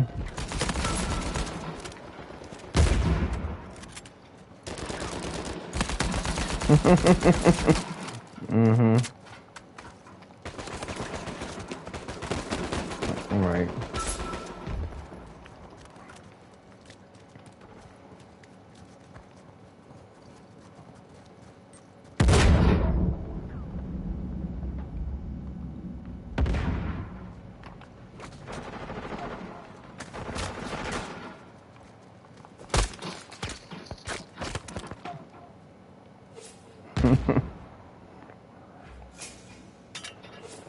I'm the mind master.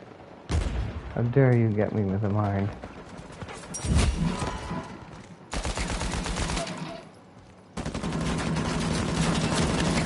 Whoa!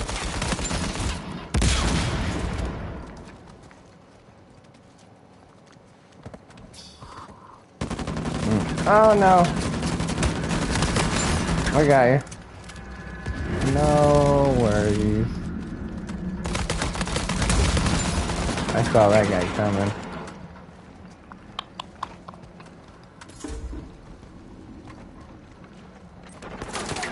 On the ledge? Yes, I did.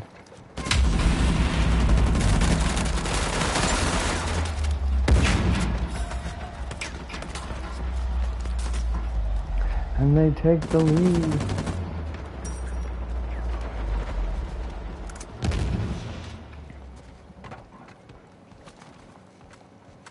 Somebody over here. Multiple somebody. Ah, crud. I got... Nah, it's right there by my brute.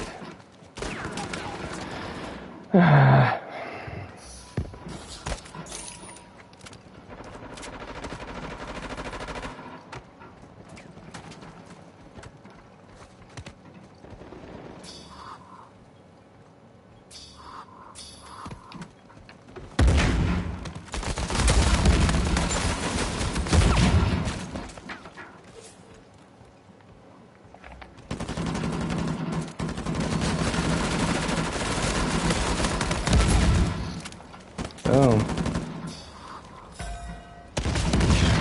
Ah, come on! That stinks. Stupid rocket launcher moron.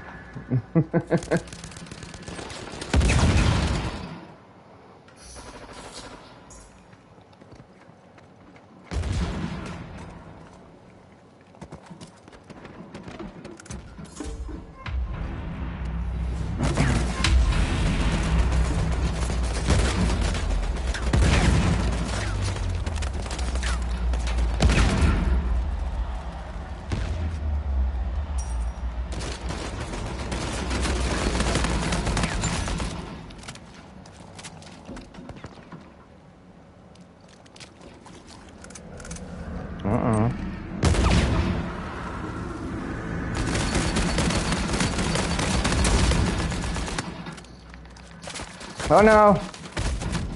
Oh crap! Ah.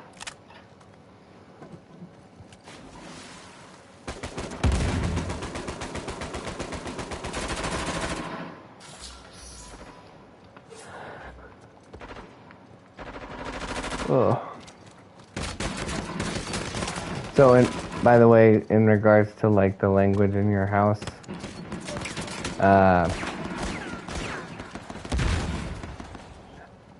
I have some of that in my house, but like we try to like, well, we have like multiple categories, I guess. Okay, so there's like bad words and then there's mean words, right? Bad words are words that we don't say at all, and mean words are words that you shouldn't say very often. And oh no, oh man, we just got tied up. Okay, we gotta pay attention, and I'll tell you after this.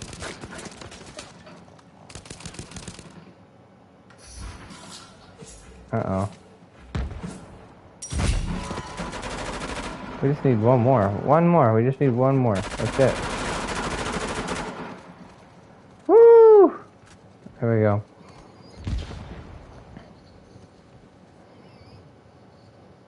Yeah, okay. So in other words, like saying you shouldn't normally use the word stupid, right? Because that's a mean word, or dumb. But it's okay to say like Satan's stupid. Yeah. You can't say that about people. No, we don't use that at all. That's bad. That's bad. Okay. But then at the same time, I like to tease them and I don't call them childish like names and stuff like that. But I have to like teach them, like these are just like things that we say amongst each other, just like jokes. You probably should say that to your peers because they might get their little poor, 6-year-old feelings hurt, if it's taken out of context or whatever, if you call somebody like a poop face or something like that,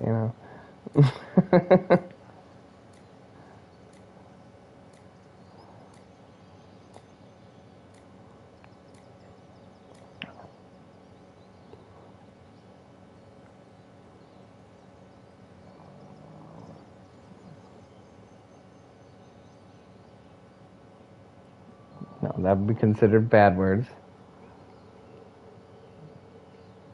Well, yeah, I would categorize that as the bad words, and I feel that. I mean, so again, the same way I feel that same way about myself. I definitely don't want them saying it for sure.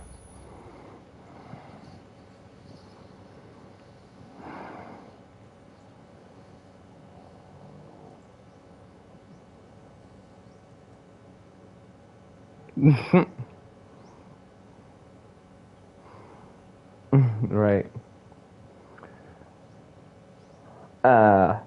No, we definitely use that word for sure. But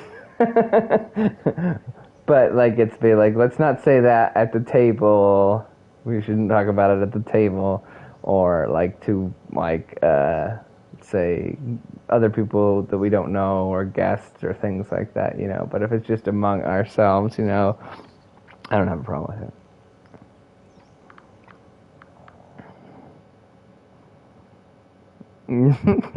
They could say that if they want to, I guess. As well, added to the repertoire.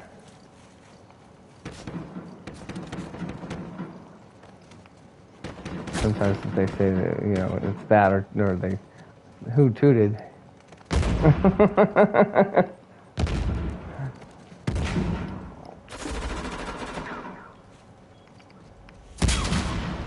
Oh.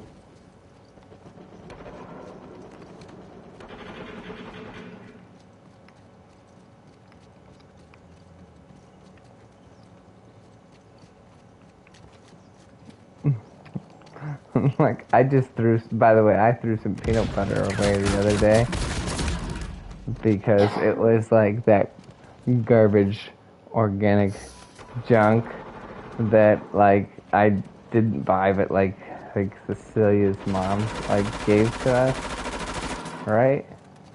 My wife. And so it we were like, oh, it's been sitting in there for probably like 2 years. We're like, we should probably get rid of this. I think it's actually expired now, you know. We weren't sure that it could go bad, but I think if it could, it definitely should be past like 2 days, 2 years or 3 years past the date, you know. We should probably just stop letting this take up space in our cabinets.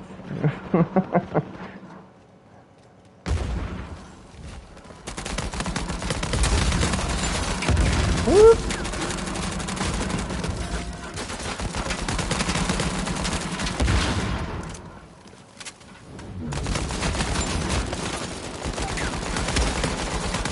Got him.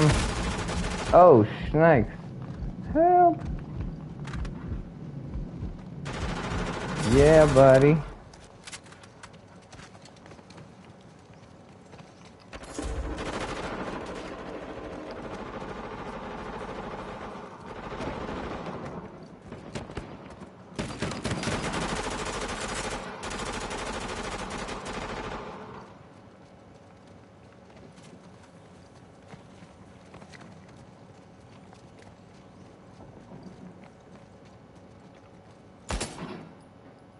Why?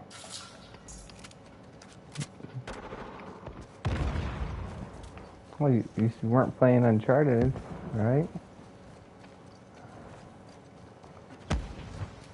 You're having deep philosophical conversations or something.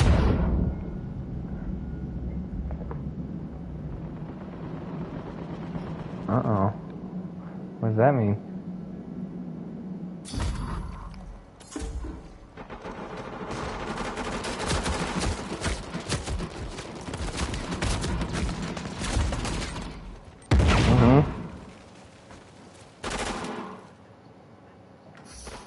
Like your first child? Okay. And the response was, and the conversation was?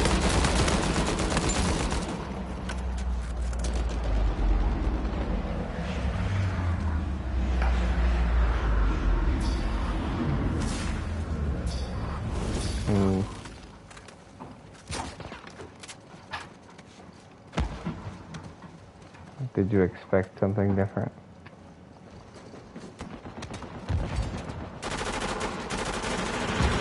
Watch back.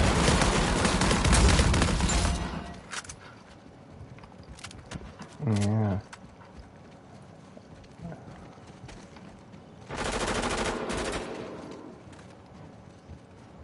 And what, explain to me what about it was rude. Oh, gee whiz.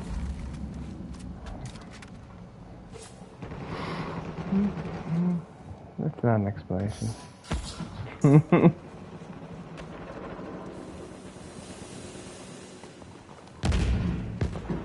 Holy mackerel.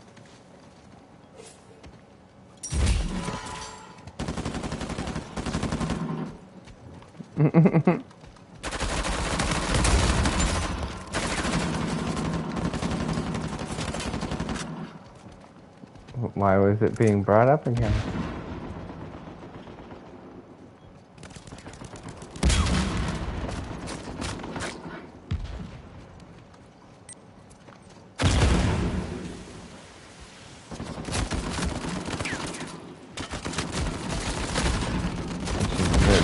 Were they explaining their response, or were they apologizing for their response, or?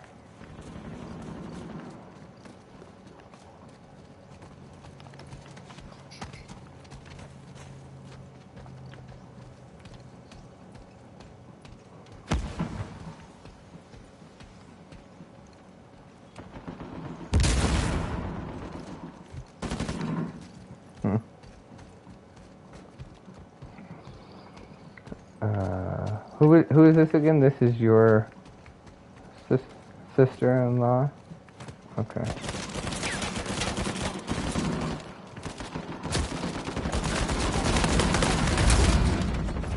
I got a guy down over here. Ah, crud.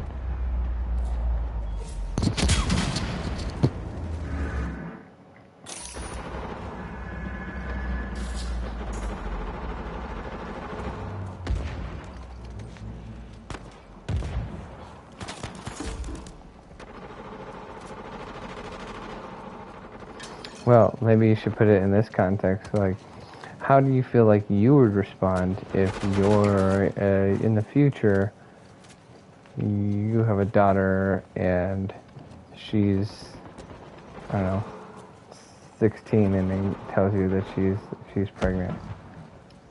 What would be your response? Yeah, I know, but I'm just saying, how would you respond? Let's pretend.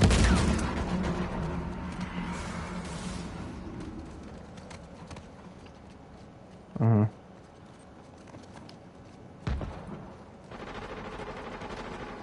Yeah, why would you cry?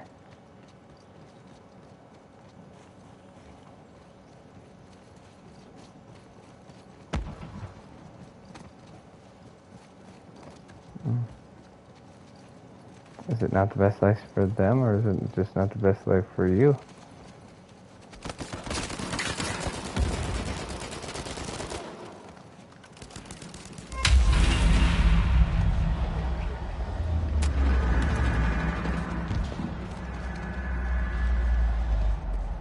Uh-oh.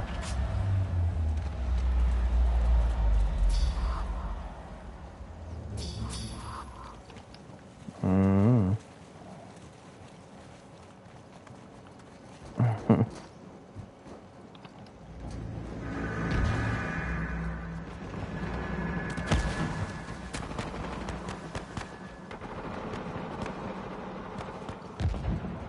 Well, I guess I'm just curious, and then also I would definitely say, like, if it were me in that situation, it's probably a little different maybe for fathers that, you know, who have daughters especially. I would like be very upset, and then also I would want to find that boy and kill him. Oh yeah. So I think you go ahead.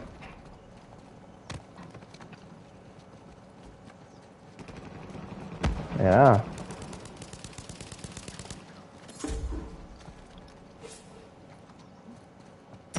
Uh-oh.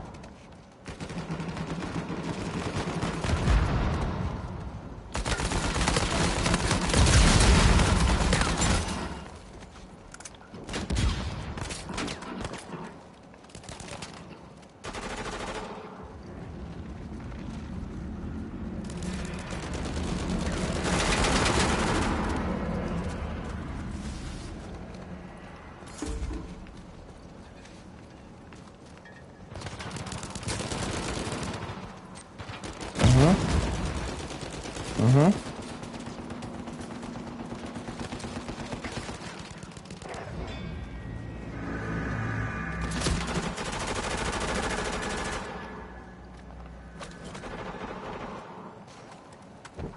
Example.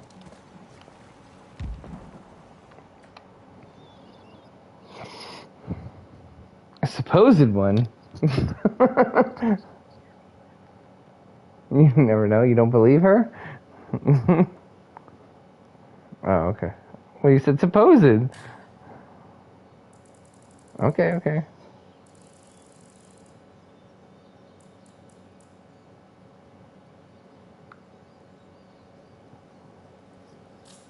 Uh-huh.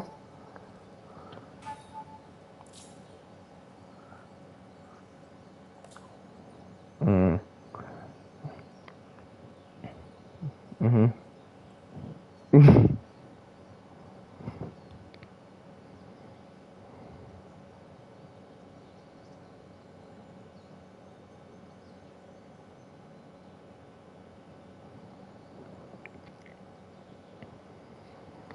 She said I was pretty perfect? That's what she said? Really? Wow. Okay.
I don't know. I could see it maybe. And I'll just say this, like, I think I think it's really hard for people maybe like myself to grasp those types of things because that was not something that I would say, because I was, much more of a person prone to, you know, get in trouble for lots of things, but my sister, man, she, like, I could see her, like, saying, like, something like that. Not, she would never say, like, oh, I was pretty perfect. No, definitely not that. But, I mean, I could see her saying something like the rest of it. Because she, like, very seldom got in trouble and seemed like, and I think, part of that was maybe from a genuine, like, maybe fear of my parents. And I feared my parents, too, in a way that I think most kids do in a way, or at least they should, I would hope, but that some don't, and that's probably part of the problem. And also, I knew that there would be consequences to my actions, so there's fear when you have like parents who are willing to like follow through instead of just say, "Hey, better not do that, or else I'll think about punishing you, and then I will probably not," right?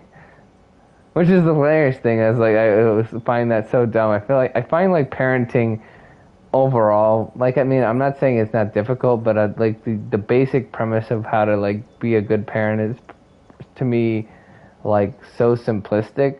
It seems like so ridiculous how bad some people are doing it. Okay, but anyway, the point is like, I think my sister was very like fear motivated of being like, well, I would never do that, or I was always like, I would never have done that on my own, or I wouldn't have done that at all because I knew I would get in trouble, and I didn't want to get in trouble, and just like even just knowing that she was in trouble, like just the mere fact of like, oh no, I was in trouble and they were mad at me, would be something that would like upset her. Where I'm like, as long as there were no consequences, I wouldn't care. I only feared the consequences.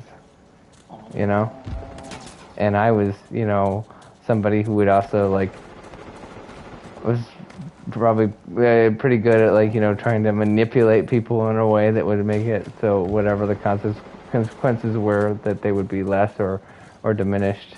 I would do that sort of thing, but I don't think I genuinely don't think my younger sister would ever do that. Now, my older sister, for sure, absolutely. No.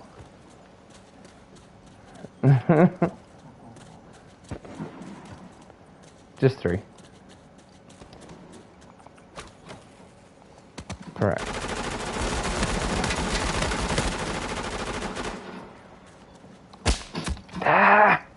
Crud.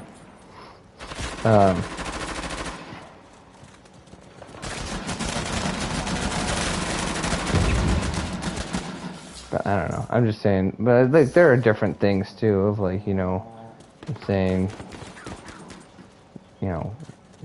we were homeschooled most of the time, and so I think she was pretty sheltered and things like that. So there were definitely things that I think she wasn't exposed to that other kids would have been exposed to. And was pretty, like, innocent all the way up to, probably the day that she got married as well, I would imagine.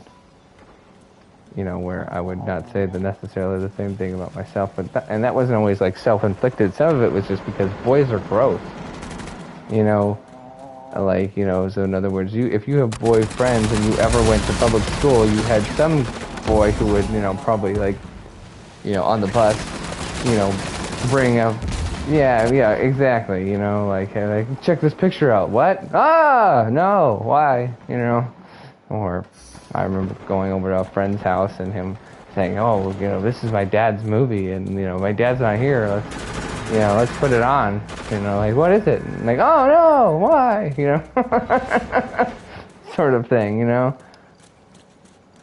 Where at the same time, I think that, you know, that's not pretty very common among, you know, female friends, I don't think, as much, I would imagine.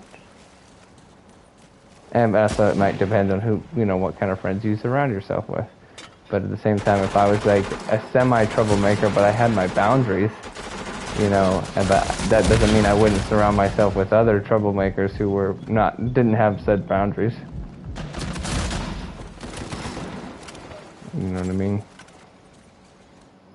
I was getting in trouble more like for things like where it would be like, you know, I like made a bow and arrow and destroyed something, you know, with it, you know, sort of type stuff, or broke a window, that sort of stuff.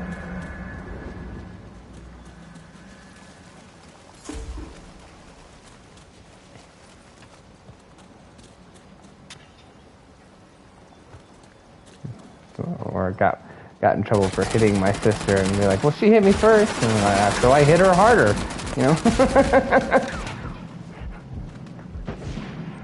Hoping that she would not hit me again, thinking, you know, hopefully she'd learn from that. She should not hit me.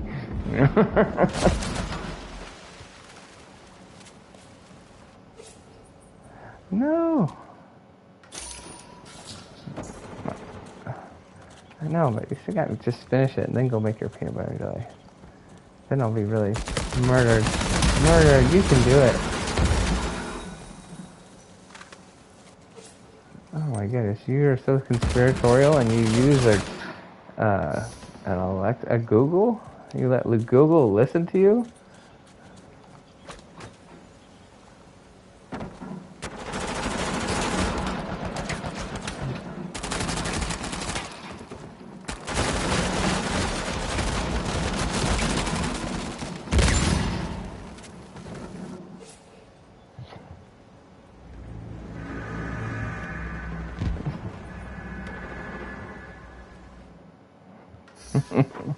See, I've never bought any of that stuff really, but I have one Alexa and I have one Google, but we keep them unplugged all the time.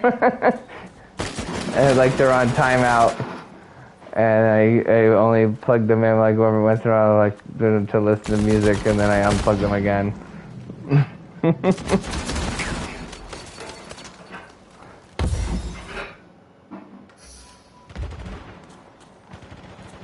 Yeah.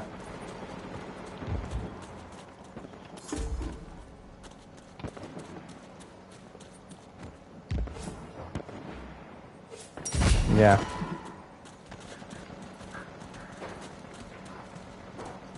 Uh-oh. Suspended by your overlord. Yes. He's like, you keep on doing that, I'm not gonna let you out of that bottle.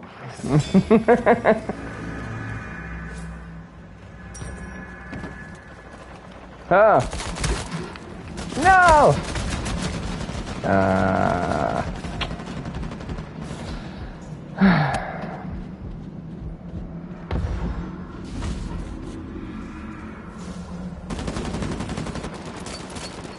And why is that?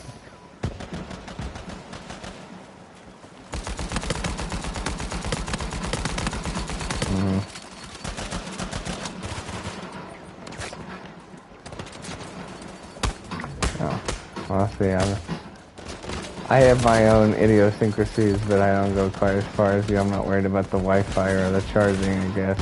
But I definitely know that Google and Amazon want to listen to whatever they can, and I don't like that.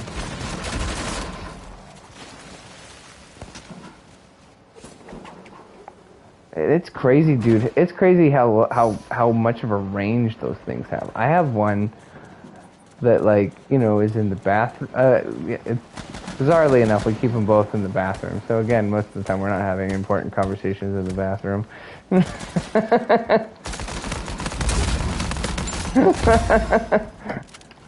Like, number one or number two, you know? Yeah. Come on. Blow up.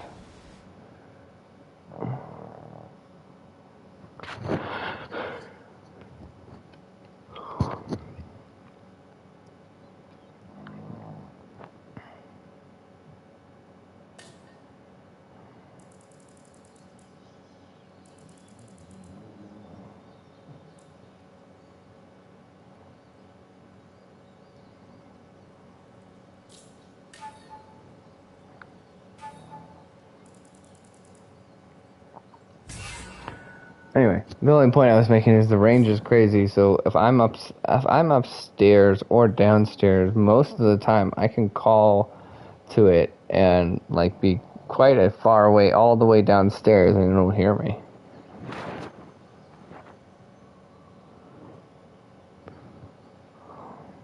All right.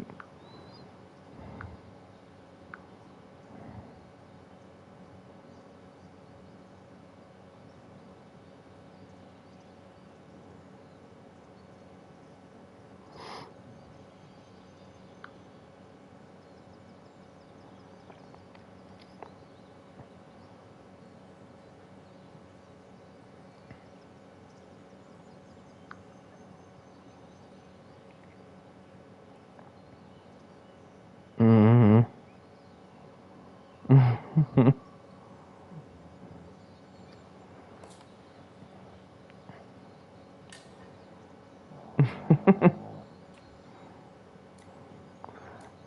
I think there's really not much creepier than machines talking to you in a very weird, creepy machine way, you know, which is the only way they pretty much can.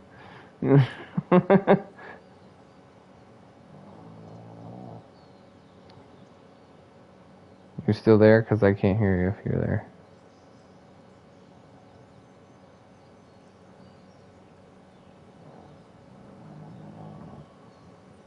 Your headset's messed up or something? Mm-mm. Would you stop snoring?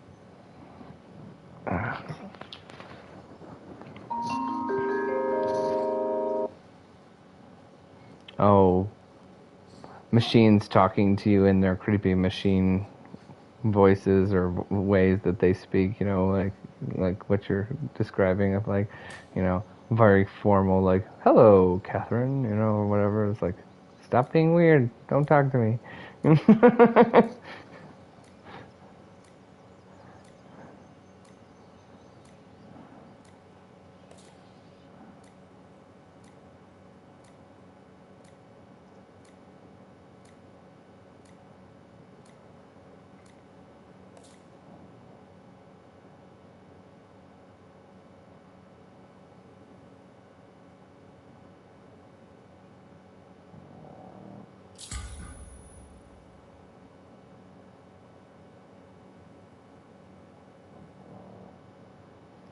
What? Which song is it?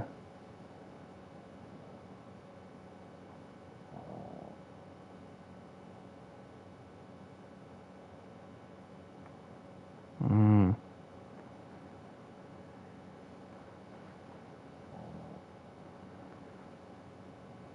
Because and you don't like it because it reminds you of your stepmom. Is that correct?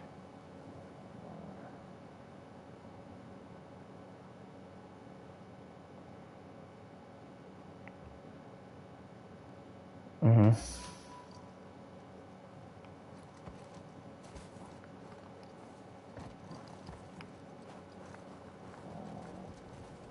Mm.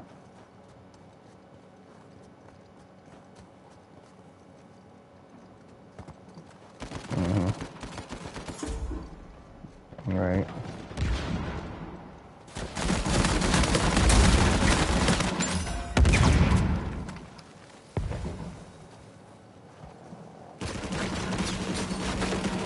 Gotcha. I would say like that's the thing that's weird about like our like family. I was like I would say I have like a really good relationship with my parents and a very like well either bad or bizarre relationship with my siblings.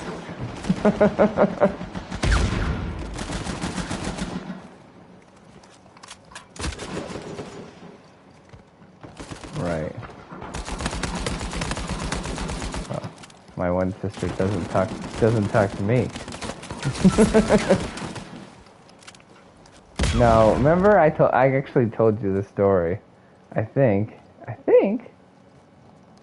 Uh, no. You remember like talking about how like I think I'm pretty sure I told you this. It was like I picked up her kid or like yeah I took her kid somewhere one time and then she was mad that something that like I wasn't there right at the time that she wanted me to be there. It was like a couple minutes late or something like that. And then I was like annoyed and I was like, yeah, you know, normal people would, you know, say thank you for dropping off my kids, you know. And again, I was just doing it. It wasn't like that was something I was supposed to do. I was just doing a favor to help out like her and my parents because she didn't have to go as far to get her kids from my parents, and so she was really obnoxious and blah blah blah about it, right? And then she was kind of one of those annoying posters. Like she's that kind of like that person. And it's not just her. So it's any person that does this. I do not like you, basically. Not like you personally, but I don't like seeing your stuff on Facebook, okay? That person that's like just posting like every day and it's the dumbest stuff ever of like being like, oh, I went on a run today, it was so great, you know, or I went to Costco today and, you know, I found a great deal on hot dogs. Like, no one cares, you know, don't tell me that garbage. Or like, here's a picture of me looking super smiley and everything I ever like tell you about my life is just so great, you know. Like I don't ever see posts about, you know, I just got in a fight, you know, with my husband, you know, and now I'm crying. You know? Right? So I'm saying we're not buying it. You know, nobody's got this perfect life, and stop pretending like you do by having this, you know, very like whitewashed persona on Facebook where everything is so amazing, right? So anyway, the point is, if you're anyone, I don't like when you do it. She does that all the time. That's like that's her thing, and she uses it to promote her business. As a way, you know, again, it's like business her is so perfect. And anyway, so one time she said something about like, you know, I don't even remember what it was, of like how she always does everything to like go bend over backwards to, you know, do whatever her customers want or something like that, right? And like, you know, it's like they're great and they're awesome, my customers, and they're the best, and that's why I go the extra mile, and that's just how I'm so good, basically, you know, because you know, also good because I've got the best customers, and as long as you treat them right, you know, you're gonna be successful or something like that. Blah blah blah. And don't you remember I commented on one of her page, and I was like, well, it's too bad you don't treat your family like that, because, you know, if you had Yeah. Yeah. I was like, because if you treated your family like that, that would be nice. Clearly, you're treating your customers a little better than your family. Something similar to that, you know. And like I said, I already admitted that it was not nice, and I later apologized for it, right? But she never apologized for anything that she said, you know, meaning like her nasty attitude that she had with me and all that different stuff. But I apologize regardless, and I wasn't apologizing to get an apology, but it does seem like annoying sometimes, you know, when like, again, people aren't willing to admit that they have also done bad stuff, you know, or anything wrong, right? So I'm willing to do that all the time. I'm a terrible person. Ask anyone. Right? Okay. So, anyway, the point is like she still like basically just like doesn't talk to me. And then there was another time where I wouldn't say that interaction that led to this, but there's still like this uneasy, like, you know, you can tell that there's still a grudge there, right? So anything I say or do, if I talk to her at all, anything I say or do is I can't really say anything or joke about her about anything or be myself, you know, around her in any way really, because she's just gonna take it out of context and get all bent out of shape about it because now she like hates my guts basically.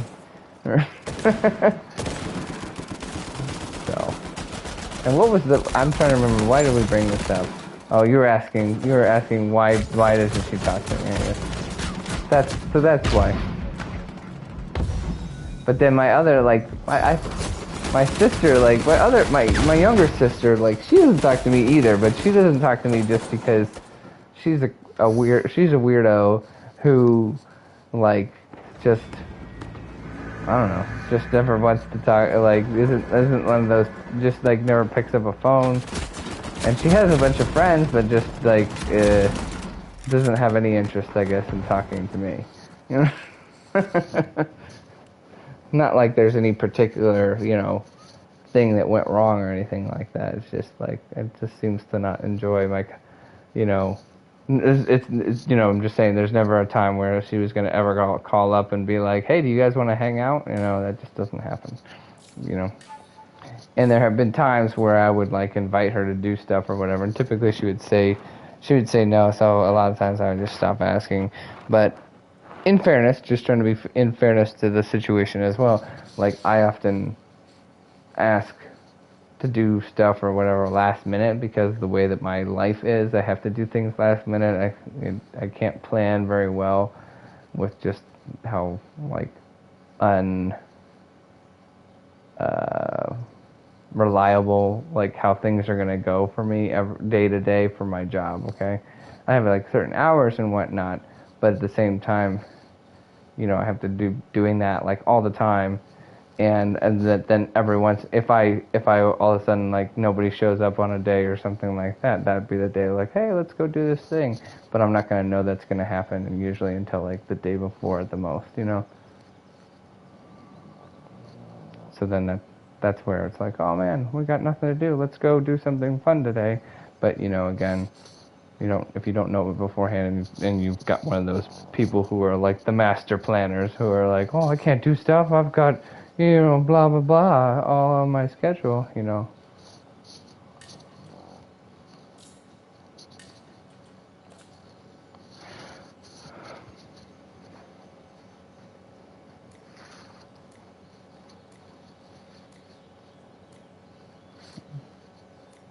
Yeah. Well, I guess I'm just saying that everybody has their thing, right? You know, you don't have a relationship with your dad, but the other guy who has a good relationship with his dad has a terrible relationship with his siblings. So everybody's got their own things, their own things they have to deal with, right? So.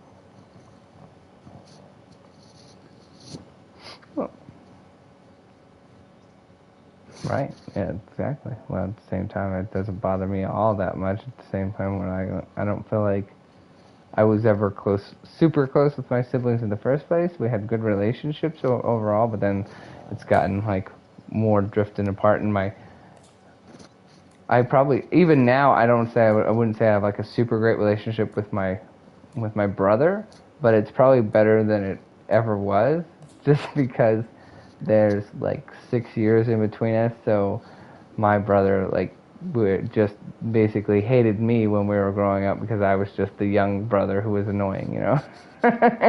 You know, like how big brothers are in some ways, you know, of being like, you know, I guess there's different dynamics. There's a dynamic of like the brother who's like, oh, he's my younger brother, so I'm just going to protect him. And that's one dynamic. That was not our dynamic. Our dynamic was just like, I don't want my little brother around because he's my little brother, you know, essentially. Right? But at the same time, it was not like something like we would get together and hang out or do anything or really, but every once in a while I might call him or he might call me on the phone and just tell me about something random or whatever of being that you might have in common of being like, oh, this thing happened, or, you know, this thing was on sale at some place, you should go get it. Oh, okay, cool. You know?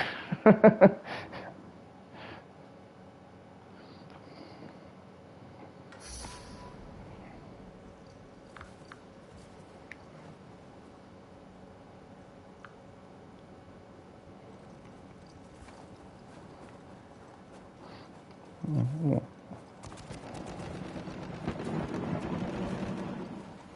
Yeah. Well, again, for my like one siblings, I don't feel like it's just like not a close relationship, but it's not a bad one, a terrible one. You know what I mean? It's just is what it is. Whereas with my one sister, then I feel like I've done everything that I can do from the standpoint of like I apologize for what I did, you know, said it was wrong, blah blah blah. If she doesn't want to, you know, if she still wants to hold a grudge, then I can't. I don't feel like I can really do anything.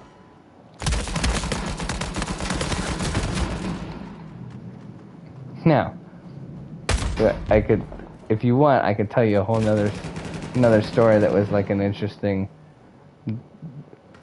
extra layer to that probably didn't make things any better, but you know, just kept them in the same place basically. But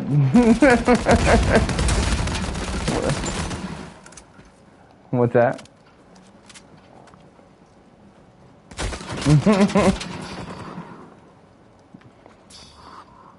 I don't think I told you this, but you let me know if I did. So I'm trying to remember. I'm pretty sure it was Christmas. Good stuff always happens on Christmas, all the time. Anyway, and we were having Christmas at my sister's house, the older sister. And so just also to give you a little bit of context, at one point I used to have a job working for Comcast, so worked with TVs and stuff like that, and cable and yada yada yada. So I know a good deal about them, right? Okay. Anyway, we went to, like I said, my sister's house for Christmas. And I was like, it was like they were just getting stuff ready and whatnot, and they didn't really need anybody to, or they didn't need anything from me, or at least they didn't tell me they needed anything from me. So we were just like sitting in the living room, like flipping through the channels or whatever. Okay. So anyway, I noticed that there was something on their TV that I would consider something that like is wrong with the TV, right? And so I was like, oh man, your TV's got that thing that makes the, you know, picture look all weird or whatever. I can fix that, right? And so I'm like, my sister's there, and she's like, oh no, don't do that. I don't want you messing anything up over there. And I'm like, oh, I won't mess anything up. I'll just show you what the difference. I was like, literally, I was like, I can show you what the difference is. Of like, shut it up, and if you don't like it, I'll put it back, right? And then she starts screaming at me, and it's like, no, don't touch it. And I'm like, don't mess with it. And I was like, I just want to show you. Okay, but then again, I'm gonna drop in here and say, this is the point where I should have just let it be. As clearly she's very sensitive and easily temperamental, right? But I was like, oh no, I'll show you it. I'm gonna fix it for you, you know. And in my head, I'm like helping, right? But if you don't help somebody, I guess that you don't want to be helped, right? And so, at this point, like her husband, like walks into the room. And like is like, what is your problem or something like that, and freaks out on me. And it didn't help that he, like, again, I don't drink at all, right? We've established this, correct? That doesn't mean that there aren't other family members that don't drink, and this also doesn't mean that sometimes I forget that, right? Because it's, you know, I don't think about it. I just don't even think about it because it's not even something I do, right? But I think this particular family member had already been drinking a fair bit, right? And so then he freaks out on me and starts yelling at me and like cursing me out in front of the children who are there. And I'm like, dude, what is your problem? And I'm trying to remember exactly how this went because it's just been so long. But anyway, essentially, like he's like says that he's gonna like throw me out of the house or something like that, and like acting very aggressive, like he wants to fight me, right? And then I'm like, well, look, man, if you want to fight me, I can fight you. I don't have a problem with that, you know, like, and then I probably also yelled at him for cursing around the children. And all this different stuff, and it was just insane. Like, some of the kids are crying.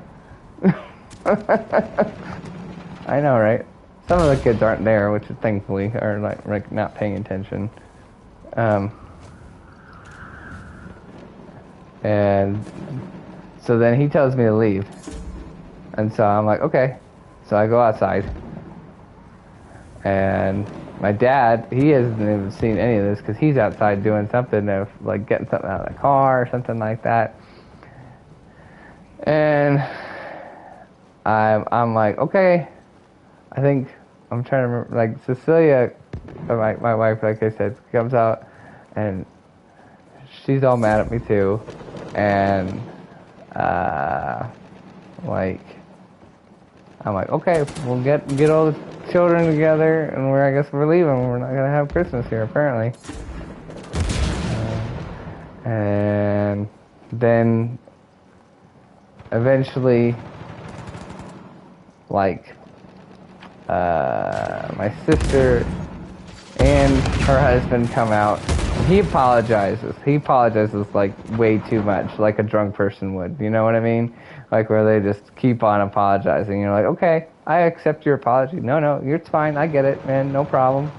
You know, and just keeps on apologizing. Like, I'm sorry. And I'm like, this is like, and again, it's only at this is, hindsight is 20/20, but only at this point where he's like, just constantly keeps on saying the same, like, words over and over again, and the same way over and over again. Only at this point do I realize, oh man, I think he might be kind of like tipsy here, or at least, at the very least, you know. This is starting to make more sense. Which again, like I said, it's just one of those things where since I don't drink, and you know, nobody in my family, like in my personal family, you know, drinks, not an extended family. it's just something that I don't think about oftentimes until later on. I'm like, oh man, you know.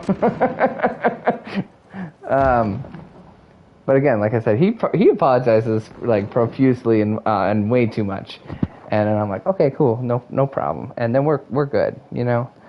And then my sister's still all mad and everything like that, and then whatever. And then I apologize to her too. And of course, she does not apologize like normal standard procedure. But anyway, then we go back and we have Christmas and try to pretend that didn't happen, right? But the point the point is that again doesn't help for the whole relationship thing, where again, like I said, I'm not saying that I'm not a good I'm not saying I'm a good person. I'm saying I'm a bad person. I'm a flawed person, a very terrible person. I make mistakes and I say things that I shouldn't say, and I, you know, probably am a little bit too willing to, you know, maybe I have strong opinions about certain things. So in other words, if I'm like, I feel like this thing is messed up and I can help you fix it, I really, really, really want to show you how you can fix it, you know? Right. So, it's difficult.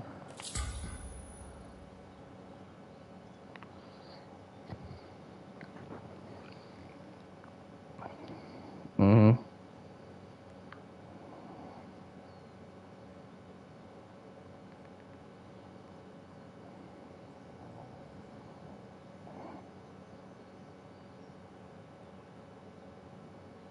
Mm-hmm. Well, again, I don't have any problem with her husband, and I feel like, honestly, after that, we might have talked a little bit more. We have like almost nothing in common, and just don't talk to each other, mainly because, like, I just don't have anything to talk to him about, you know. I don't know. He's just one of those weird. He's one of those people that I just find hard to relate to, and just doesn't like the things that I like and things like that, you know. Okay, but then honestly, like after that, I feel like we probably talk more now, you know, slightly, you know.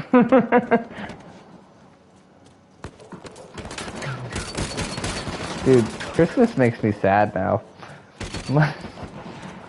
Yeah, that's terrible.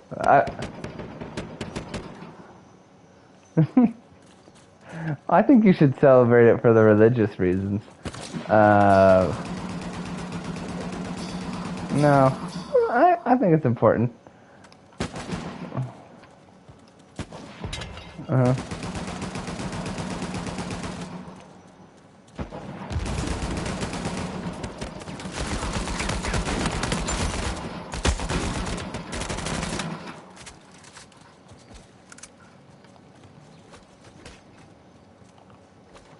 Oh yeah, well I think you should do that too. I'm saying you should do both. But the point is, what makes me sad is, I guess, um, the commercialism of it, I guess, is for lack of a better phrase. And what I just mean by that is that I just hate like the constant having to battle with the family members of the, you know, grandparents and whatnot, of being like, you know, please don't give my children a bunch of toys that they already have, and they don't really need toys at all. These kids have too many toys as it is. I want to get rid of what I have, you know. I don't need more, you know. I wish people would, and people don't. I feel like we talked about this before too, but like people don't, most of the time, people don't want to give gifts that people actually need. They want to give, or even what they even want. They want to give gifts that they think that you should want, or that they want to give you because they think, yeah, that they think it'll make them happy. You know, like, oh yeah, this would be great for them.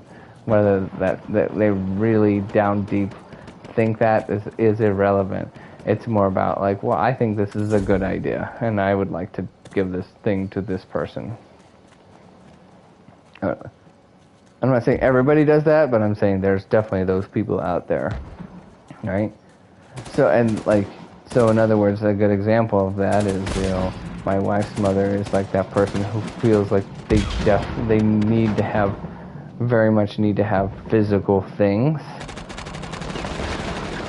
rather than giving them, say, like, I don't know, money to do, an activity or an event, go to an event or anything like that. So in other words, like a, even if like, let's say you had again in the future, one of us had like a teenager and they were like, oh, I really want to go to this concert, and you had no moral objections to the concert or anything like that.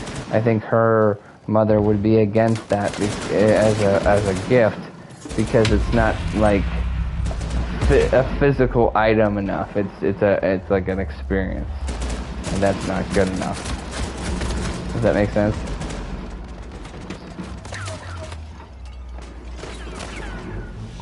And I sometimes am pushing a lot times now for similar type things in a way, just because I feel like my kids have too much stuff. I don't like it. And I don't have, I literally don't have enough room for it. The rooms are always a mess enough as it is, Do you think I need more things to try to find a place for,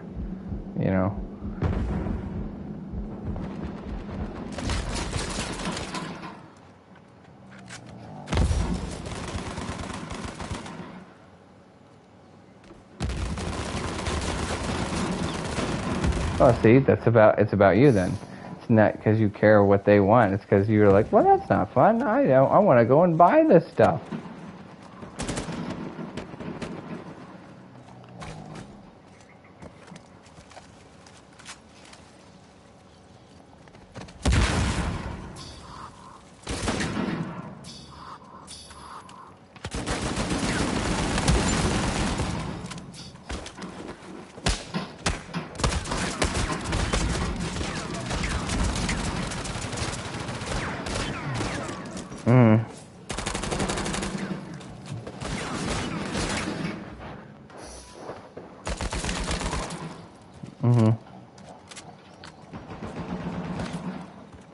Well, and I'm not opposed to actually useful things, but it's the things that are not useful, I guess, is what I don't like.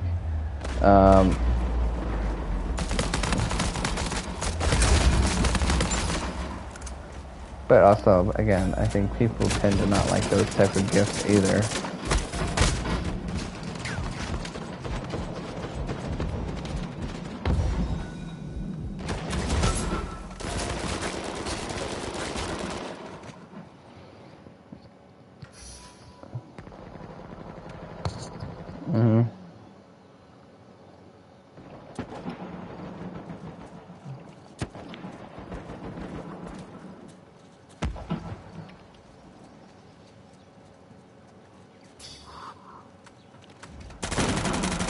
Yeah. Well, that's what I'm saying. That's why Christmas makes me sad, and it's annoying, because I used to be super excited about Christmas when I was a kid, and now it just is a very stressful time.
Well, you should probably stop singing hymns too.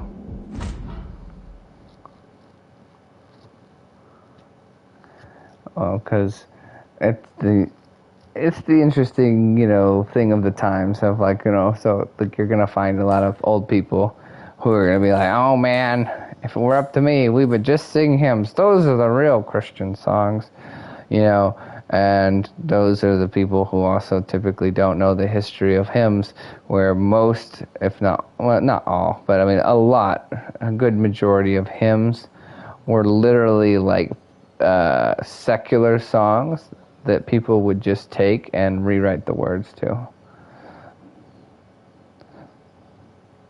Yep, like I mean, back then, things like that were much more common, and they didn't have copyright laws and things like that.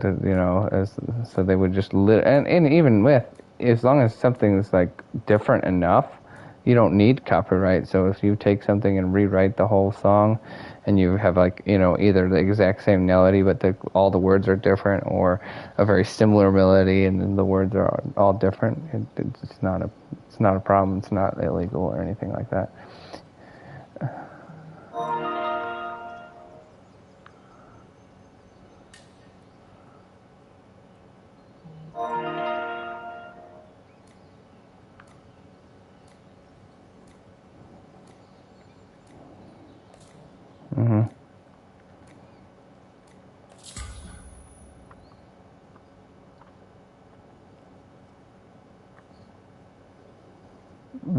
I know, but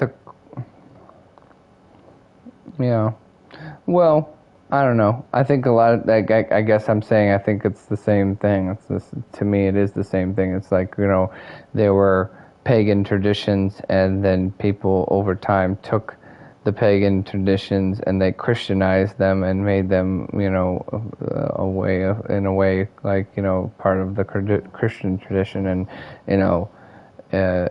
also assigned symbolism to certain things in the same way. I don't, like, for instance, a lot of people will talk to you about the eggs and say that the significance of eggs is supposed to be like, they remind us of the empty tomb, and the Christmas tree, they have like different things that they say that the Christmas tree symbolizes as well.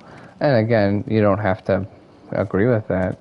I'm just telling you, like, a lot of things that were Christian were pagan were, Christianized, and some of things vice versa.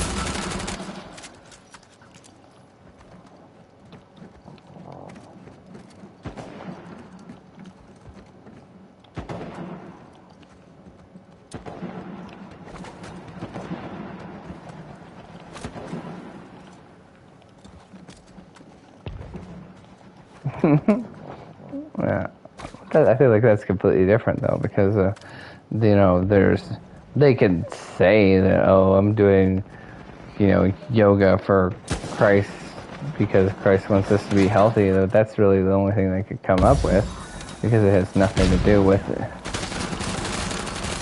anything Christian otherwise. Nor does anybody really claiming that, where at the same time, like atheists hate,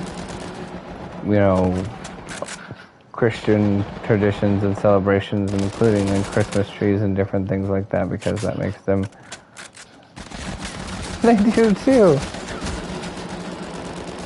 No, they don't.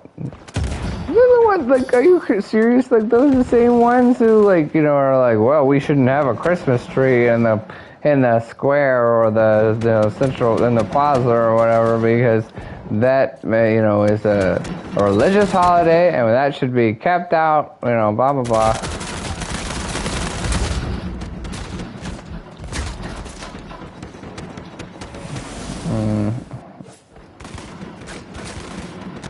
I'm just saying, they're always trying to remove anything that says Merry Christmas from different things. They, again, don't want anything that reminds them of Christmas. That's why people are always fighting about the whole, Christmas, Merry Christmas and Happy Holidays thing.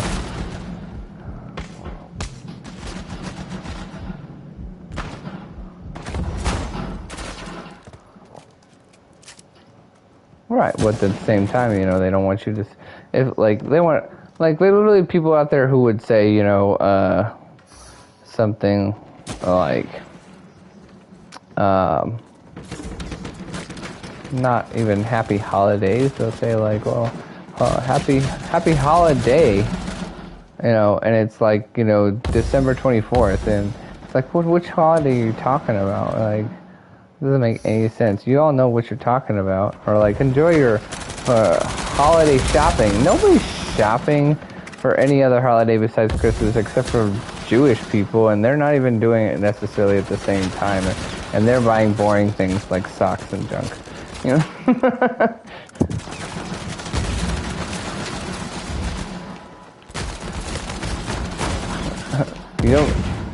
You don't get nobody actually celebrates Kwanzaa, and you don't get gifts for Kwanzaa, really, as far as I can tell. And if anybody does, it's like, you know, they're just incorporating Christmas tradition with Kwanzaa, which again, no one actually celebrates.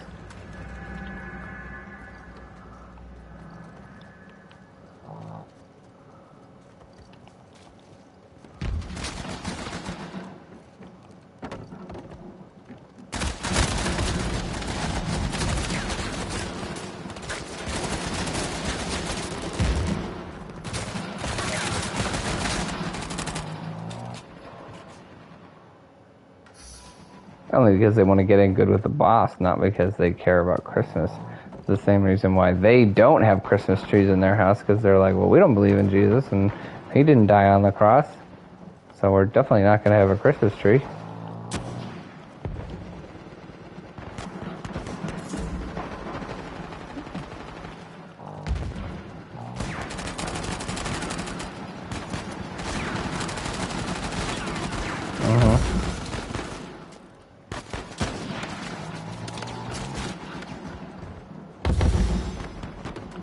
Yeah. Well, there's probably a lot of things that witches do that, you know, are contradictory, but, you know, it doesn't make them necessarily that thing. In the same way, you know, demons believe in God, it doesn't make them Christians either. You know?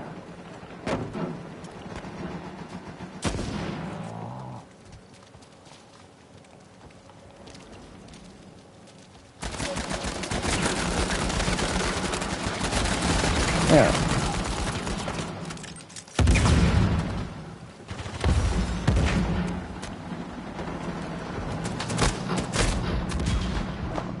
Oh, no, I definitely agree with that. I'm just saying I don't think there's anything...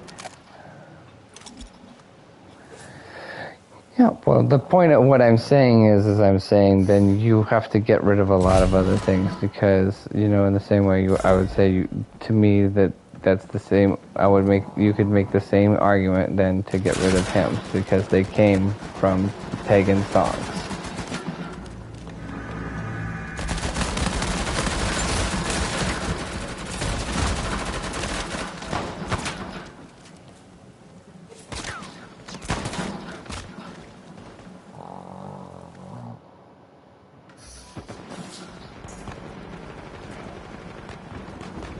So what's wrong with eggs?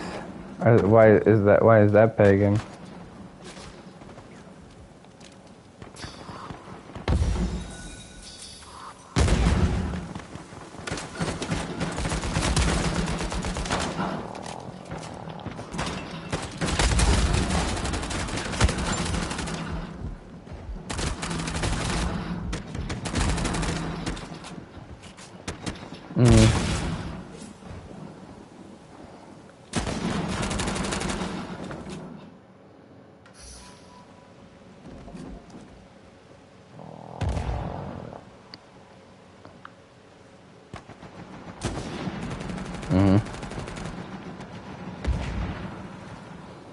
So you think that Jesus' resurrection should not be celebrated at all?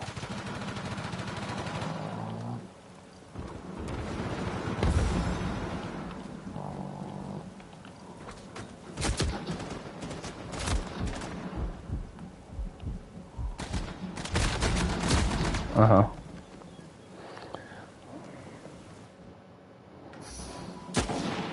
Yeah. Well, again, you also understand that that's the kind of the reason why they chose the date for Christmas, is because they were trying to, like, basically overshadow the winter solstice. which is obviously pagan, so it wasn't like they were trying to celebrate the winter solstice. They were just trying to make basically have a Christian alternative that was a good thing to celebrate, which is obviously Jesus' birth, which I think deserves to be celebrated, while at the same time trying to give some people something Christian to celebrate rather than celebrating pagan, stuff.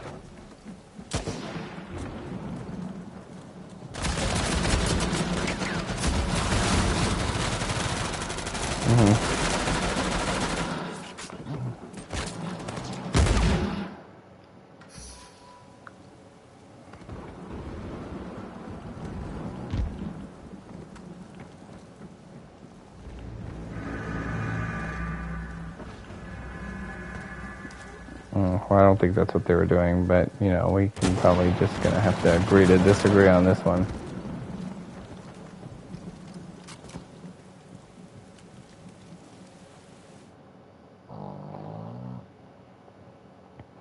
As do I.